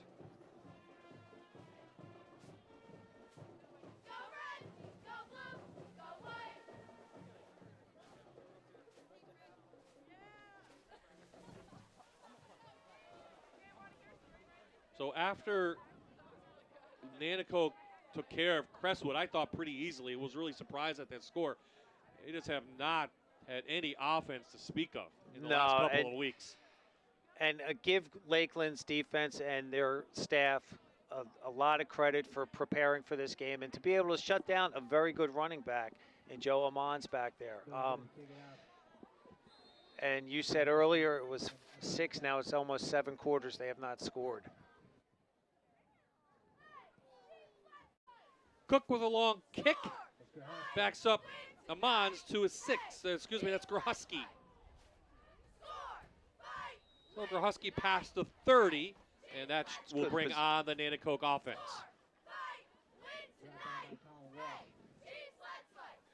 It's October, so that only means one thing: MLB playoffs. Catch the NLCS Game 2 with the LA Dodgers and the Milwaukee Brewers tomorrow at 4, only on Fox 56. So baseball coming to a close, the World Series on Fox 56, starting in just about 10 days or so. Still some teams playing on both sides, AL and NL. So that should be exciting. Always exciting time of year when we have baseball. Well, we have baseball, football, hockey, and I believe basketball. Basketball. It will start too. Time of year, we get all 4 at the same time.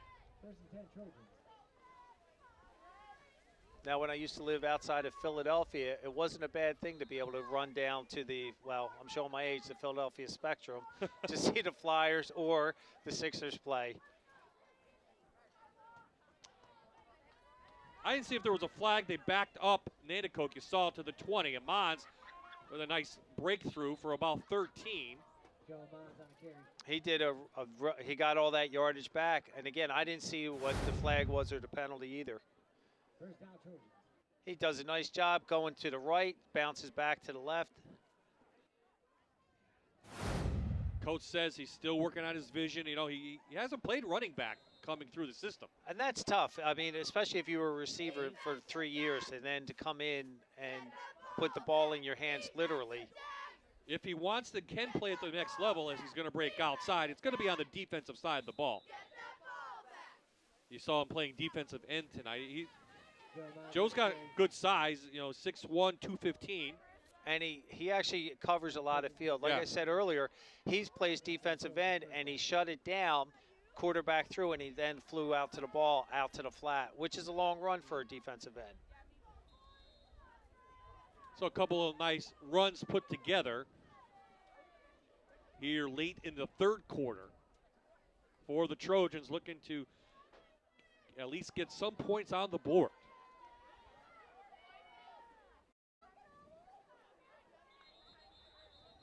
The fullback moved.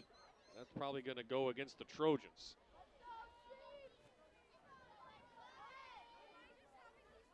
So some work to do for the Nanticoke staff next week and throughout the week. Like to get something positive to end the game. I think if Coach Bruza can just keep, like I said earlier, just let's get a first down. And they've gotten 2 this drive already. Now they back themselves up, unfortunately. And again, I don't think having with Joe Amons in the backfield, that's not a bad thing. It actually will help him along the way, improve his vision. And again, we know they're going to go off tackle with him.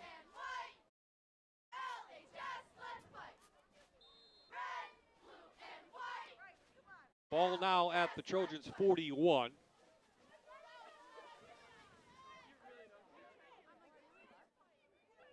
Two wideouts to the near side. He'll give it to Amons. Lakeland right there. No running room at all. Stacked up by Jacob Snipes. Snipes in there. Jacob the Snipes, senior. yeah. He did a real nice job of, like you were saying, they're trying to get this to the outside. Snipes then fights through a blocker and then runs right to the ball carrier. Nice wrap, didn't let go.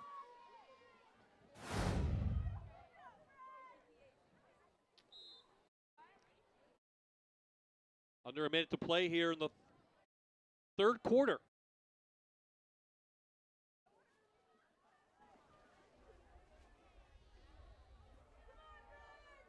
Trying to end around. This is going nowhere. Oh. And the fact the ball is on the grass. Amons comes back and saves it after he lost the ball. But nice job by the Chiefs to read that off the bat. This is tremendous job. It was a good fake, except that Keno started to go a little bit backwards instead of attacking forward. And then give credit to Lakeland. The way he had his outside hand in there, he broke that play up. We'll give credit to Amons. Just giving the effort to go back to get And then the ball. to jump on that, not to give up the touchdown. 3rd and forever now coming up. Coach, Bob, I never had anything for this kind of situation. 3rd and. Okay, you add it up, and we'll talk about it after we come back from the break. 3 quarters in the book here in Lakeland, and the Chiefs are up 27.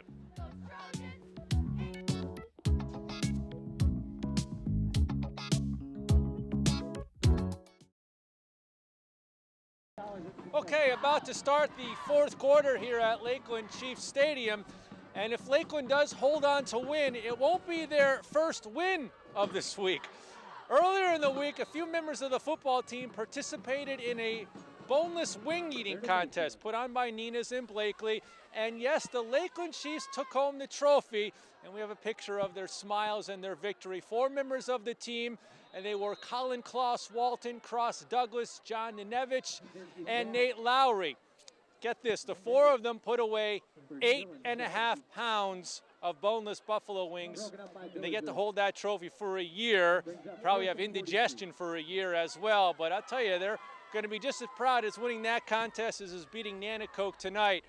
And they're pretty happy about that. So who knew? The Lakeland football team also pretty good at eating contests. Bob? I'm surprised they can even play after eating 8 pounds of wings. Well, what was that day like the next day? I wouldn't want to be in that house. No, I wouldn't. I or wouldn't in want to be in school. Or at practice, right?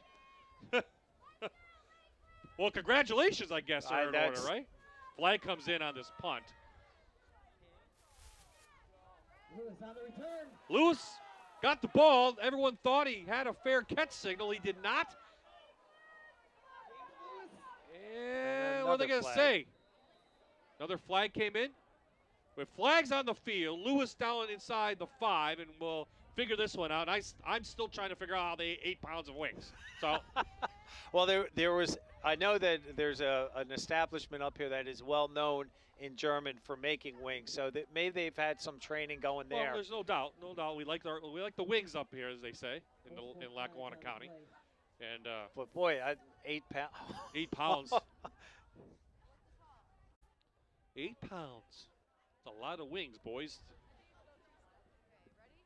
And they're not mild. I bet you they were probably like those nuclear, go hot, right? Yeah, the nuclear waste ones. Gotta go hot.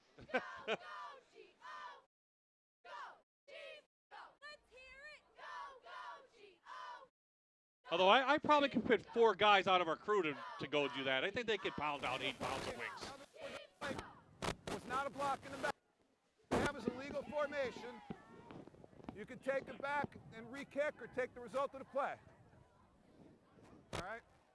Well, we're going to some more play-by-play from David Brzezinski tonight. he was saw the illegal motion, and they'll decline the penalty, right? Yes, because I would rather take the ball at the 5 than have a re-kick. Well, it was a good job by Lewis. I think he faked everybody out. And he does. He does a tremendous job. Good vision, bouncing it out. He's getting some nice blocks downfield. And Nanticoke just has to do a better job. They're dropping to their knees, which drove me crazy as a defensive coach. That you never drop to your knees to make a tackle. You always want to run through the ball carrier.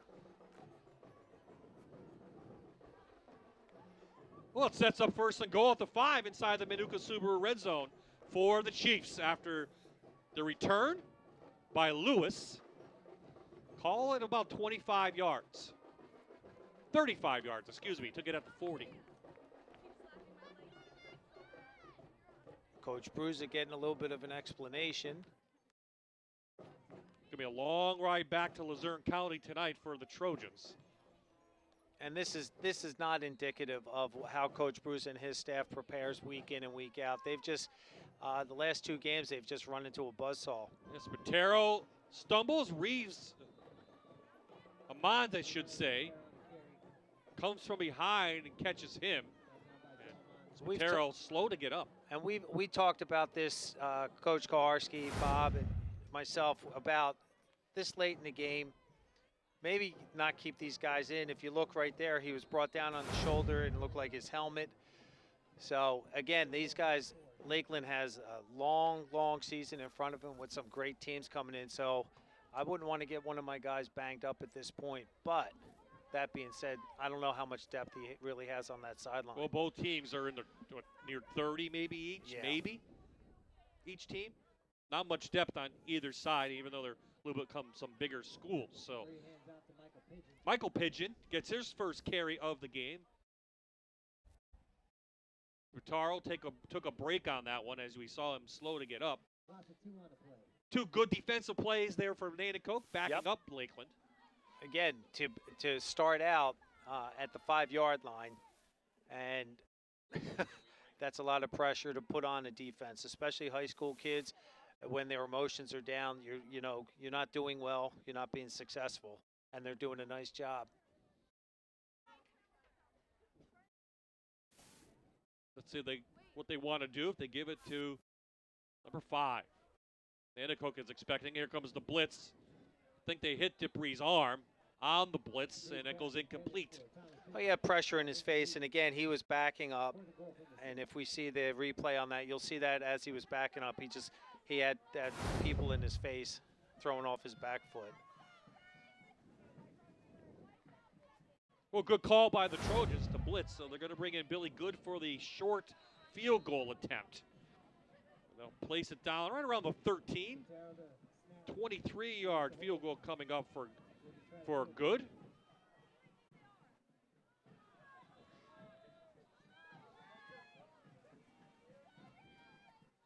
From the left hash, this one will be. Dead ball. Delay of game. Snap infraction. 5-yard There you go. penalty. Still 4th down. Snap infraction is when the center comes, puts his hand on the ball, picks it up, and puts it back down. And that'll be, guess who that is? Giovanni. Maybe he was going to pick it up and, center sneak on that. Well, it just backs him up a little bit more. This one going to be touchdown, the 18, 28-yard kick is up, and it is through.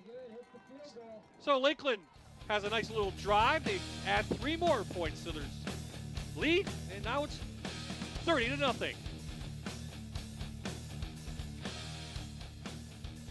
Friday Night Rivals is brought to you by Toyota, Let's Go Places, Luzerne County Community College, Keystone College, and Manuka Subaru.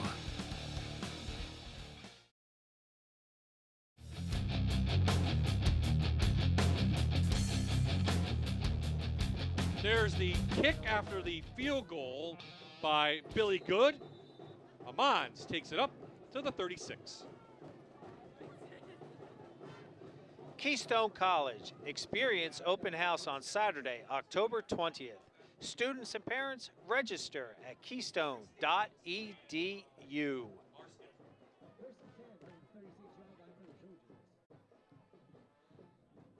Down 30-0, Trojans back on the field.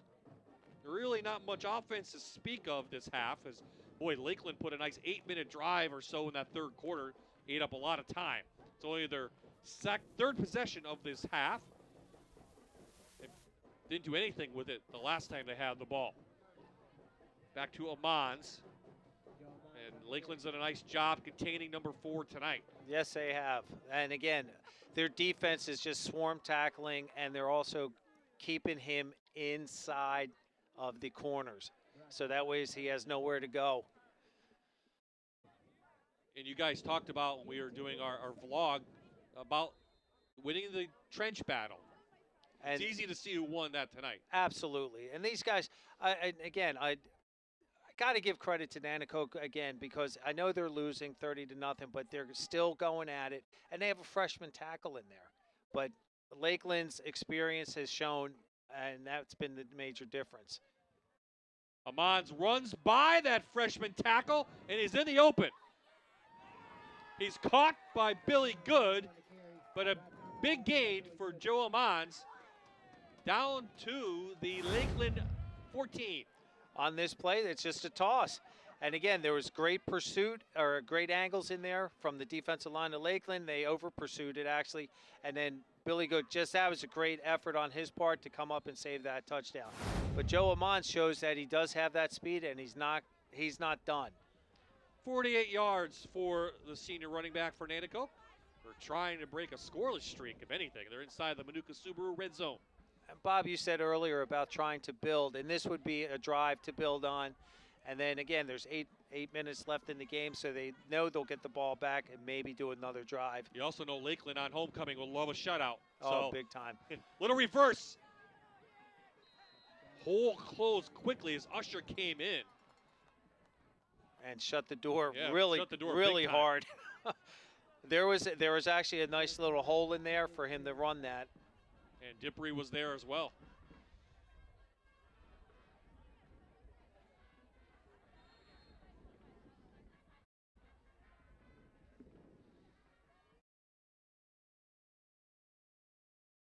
Trojans again head to meet GAR next week, next Saturday. And that's a crosstown rival game for those guys, too. It's not their big rivalry like it is with Hanover, and it's also going to be the last time that Nanticoke can say they're playing GAR. Yep. 10-yard gain for Amons. Let's see if this sets up first and goal. 3rd and short on the way for the Trojans, down near the 5. Yeah, in a couple of weeks, Myers and GAR will play their final home game against each other on Saturday the 27th. So, talk about a storied history between schools. Absolutely.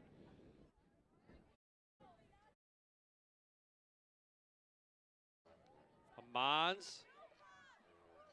Lakeland's right there. He gets the first down, so it'll be 1st and goal Trojans inside the Manuka Subaru red zone. Trying to get something going. They were down this far, not quite this far in the first half. No, but that drive was a killer when Lakeland took 8 minutes off and scored.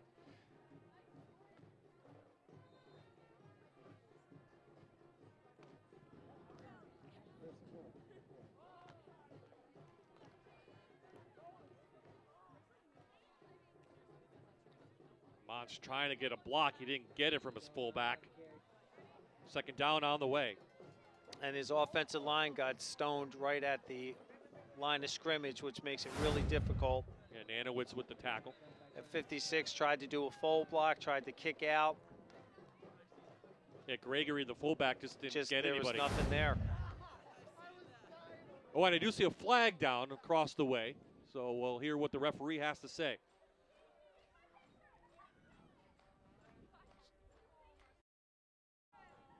It will go against the Trojans, I believe. I didn't see the actual signal. I didn't either. Or is it a sideline warning? They didn't move the ball at all. So maybe a sideline warning.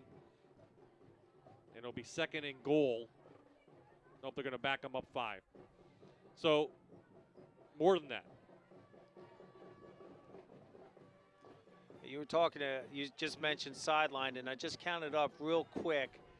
Lakeland, there's 16 kids dressed on the sideline, so they have 27 kids. And if they stay healthy, I think they're going to have a pretty good run for Coach Wasalchek and the the hardest thing will be perhaps a very good team. Wyoming area is a very good team. They have some more players than Lakeland does. Let's see if they get called for.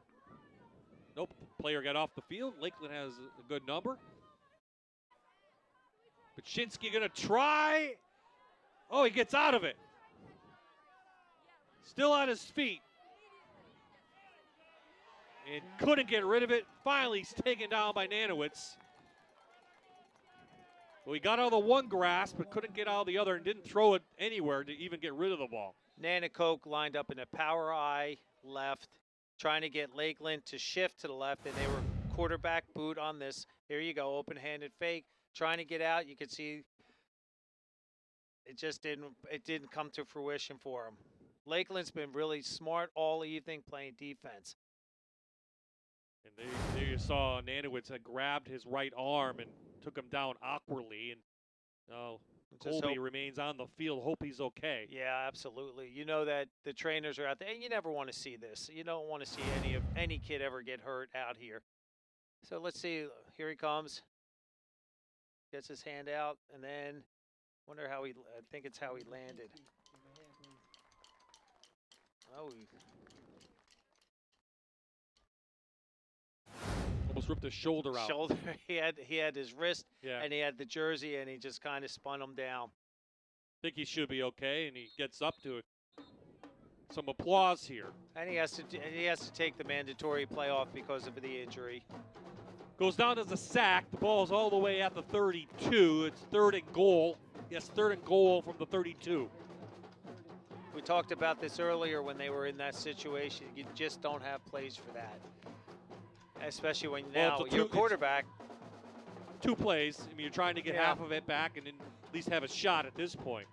But you have a backup quarterback in there, and that should be number 8. It is a junior, Devlin Heffron, 6-foot junior into the game. It calls timeout. Now, if you call timeout, can he come back in? Okay, you think about that. Huh.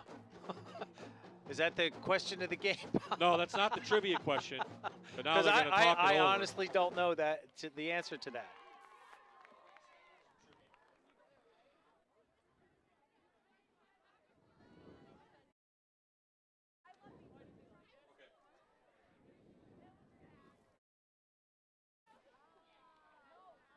Okay, no timeout called. Not sure what they're talking about. Probably checking to make sure that the clock is properly set. Coach Bruza pointed out something. So on 3rd and, yes, 32, and a backup quarterback in there, I think Heffron's going to, looks like he's going to put it up. He is. He's going to air it out, try to hit Tchaikovsky, and there's Pigeon. Thomas Pigeon with room on the sidelines and speed. Thomas Pigeon getting some blocks downfield. He's going to score, but there is a flag down. It was a block in the back. So this one's going to come back at least out to the Trojan side of the field, but a nice job by the safety to pull this one in. And again, Thomas Pigeon, I think that's 4 or 5 tonight, and that's his first pick. And boy, does he have good vision and speed. And then I can't shortchange him on the moves that he makes here to make people miss. Was that block necessary? I guess that's the question as well. That's when the play's by you. I mean, that as a coach, you tell if you see the ball carrier, just pull up. But the emotions get the best of them. And again, these are high school young men still learning the game. Whether I don't care if you're a senior or not, you get so in tune to the game. Sometimes it gets the best of you. Jeff, we have live ball, dead ball. Live ball on you, dead ball on them for unsportsmanlike, so the spot's going to stay up here. All right? We have block in the back on the return team. We have unsportsmanlike on the white team. Live ball, dead ball. Result of the play is the 18-yard line. Thank you, sir. He's been very informative all evening. Yes. We bring him up in the booth. Thanks, Bob. I'm out of a job already. No, that's the thing now. Oh, Mike, he could be our Mike Ferreira. Yes, exactly. He could be our referee in the booth. Just make room for him. After all of that, Pigeon, that's his 5th interception on the year. So he's definitely a standout all-state type player. And we have a new quarterback in there for Lakeland. Lakeland put their Michael young guys. Pigeon. They put their young guys in, which is smart. At this point, the game is taking care of itself, and now let's let these young guys develop, get some playing experience.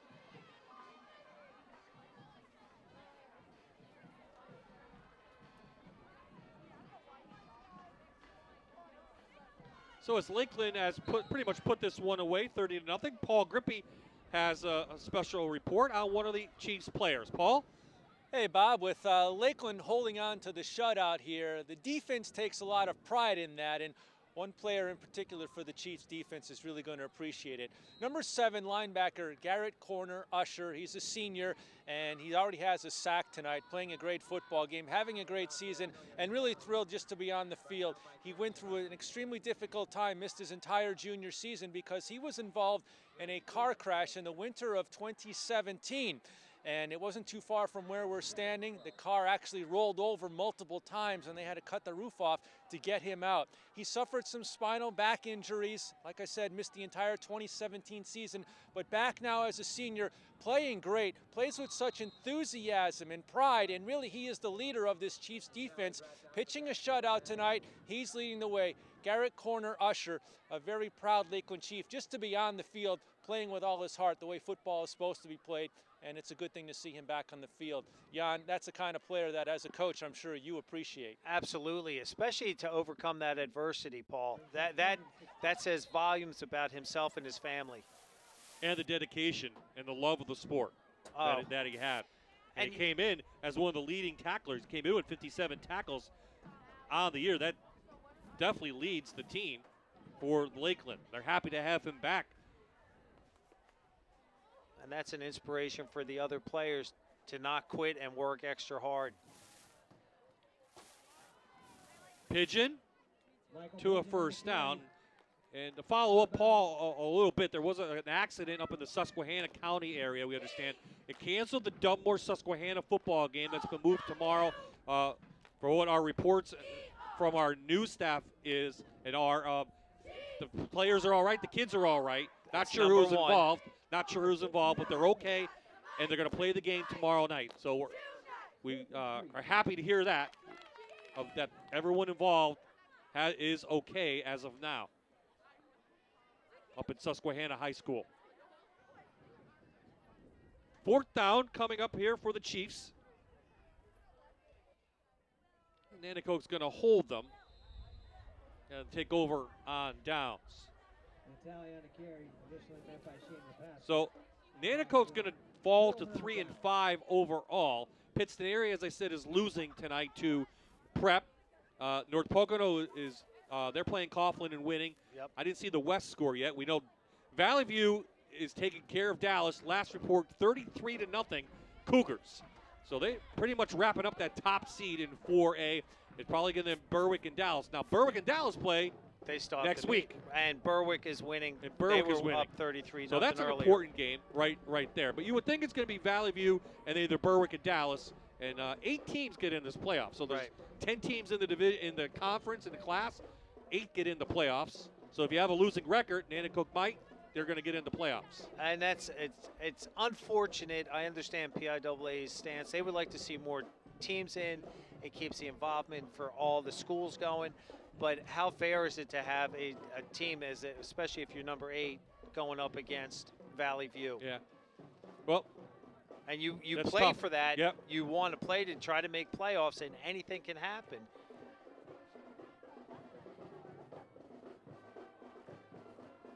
This looks like the fullback, Gregory, up to the 30-yard line. Good gain. Near the 3-minute mark. Again, they just run a little ISO play here. Eamon Gregory just does a nice job. And again, I like seeing that, how he had the ball in his right hand, he's going to the left, and then he shifted it once he was out in the clear. That's good coaching. We also hope Colby Paczynski's okay, ready to go next week as they take on GAR. Heffer remains in the game at quarterback. Pearson Park on the carry. So Paul mentioned a little bit about Jeff Wasilchak to begin the game. He won 7 district titles, and we want to know how many has Nanticoke won. I gave you the answer before the game. You did. Okay. And how about, I believe it would have been Bill Jones who was the coach.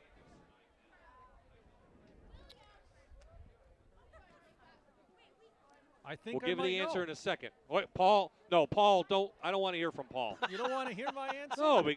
No, Paul is just a wealth of information. Because we were talking about it before the game. Oh, yeah, I know. I was going to use that. I know you were.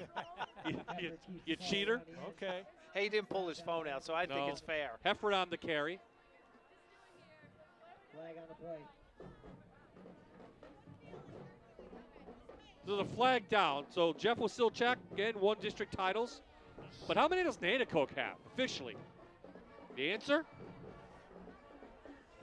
Drum roll, please. They've won one title officially in 1992. 92, was that when they still had the Easterns and the districts?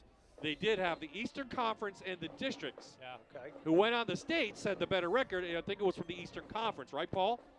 Because Yeah, Berwick that's how it went. put a run on this. That was one of the years Berwick put a run in Right. in AAA. You know, that was an interesting year. That came up a couple of weeks ago when we did Valley View and Berwick, because that was the year both Valley View and Berwick won state championships, 1992. Yes. So Nanticoke officially was the district champion. Yep. Berwick won Eastern Conference. They went on to the playoffs. Yeah. That was a crazy system for a few years, and they finally just said, if you want to go through states, it goes through districts. It does go through. It goes through districts now. Now we're in 6 classes. if you're not aware of that. Hey, let me add, this Nanticoke team, they're not having their best night here, but boy, they got some nice young players. I mean, next 2-3 years, this team's going to be. I like their size. Their young guys are pretty big. Paul, did you happen to get next to their tackle, the 6'4", 300-pounder?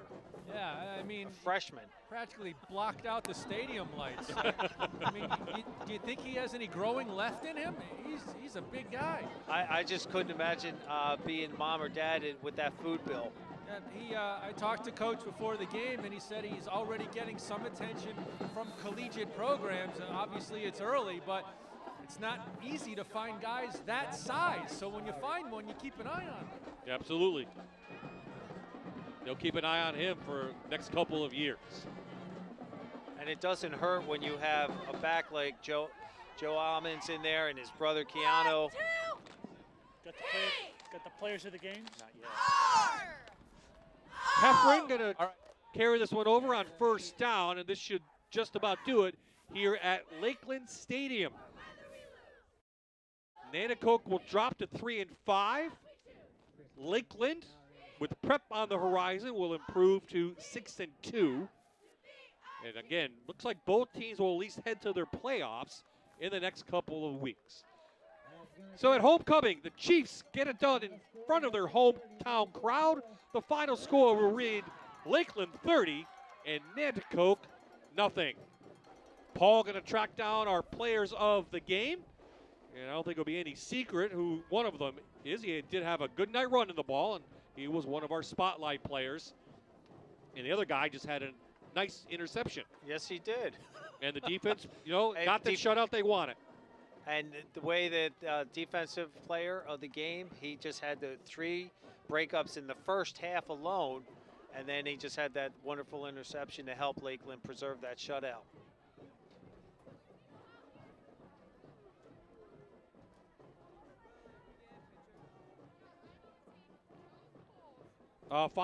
Some thoughts on Nanticoke before we talk about Lakeland, Coach? Nanticoke, and Paul just hit on it. They do have a lot of young players. They've got some good senior leadership there to show. And Nanticoke showed they didn't stop. They didn't quit tonight. They kept coming. And I know Coach Bruiser was saying, let's just get a first. And they were doing that. And that, I give the kids a lot of credit. And it's been 2 games that they've been shut down. Well, Paul has the players of our game. Who do you got, Paul? Okay, players of the game. First I have Tom Pigeon, wide receiver, played a terrific game.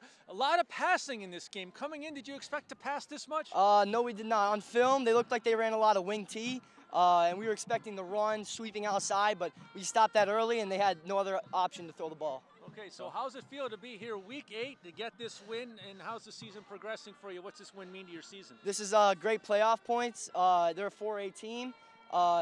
We're looking ahead to Prep and Dunmore, and then hopefully we get a higher ranking in the playoff. All right, thank you very much. Tom Pigeon, wide receiver, and I have Gio Spataro, running back here for the Lakeland Chiefs. And, well, they did throw the ball a lot. I mean, you still got a lot of yards, but how did you feel your contribution to the offense went tonight? Oh, it was good. It was a good mix of run and pass. And when you get the good mix of run and pass, it's hard for the defense to stop us with Tom and me and CJ. It's just a tough combination.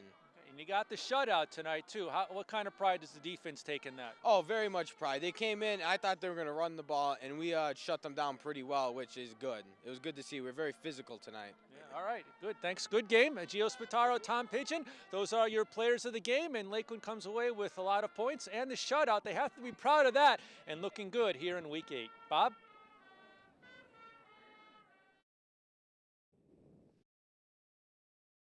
Keystone College, experience open house on Saturday, October 20th.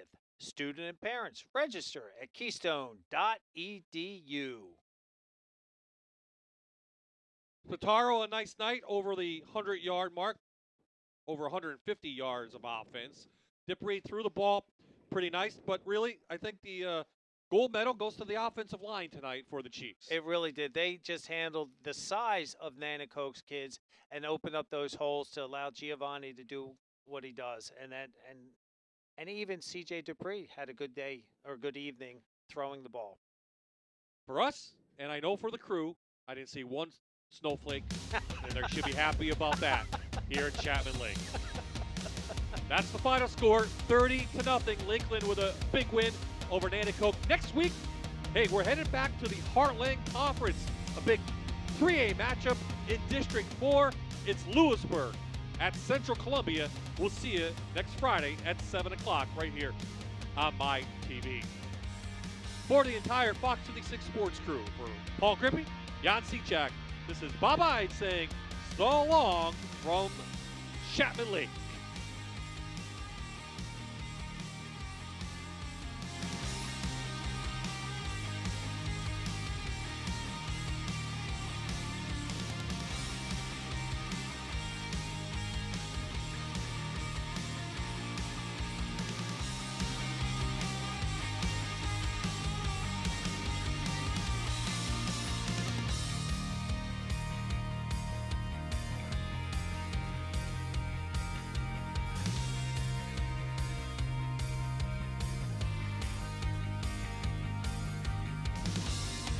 This is Friday Night Rivals on My TV WQMY.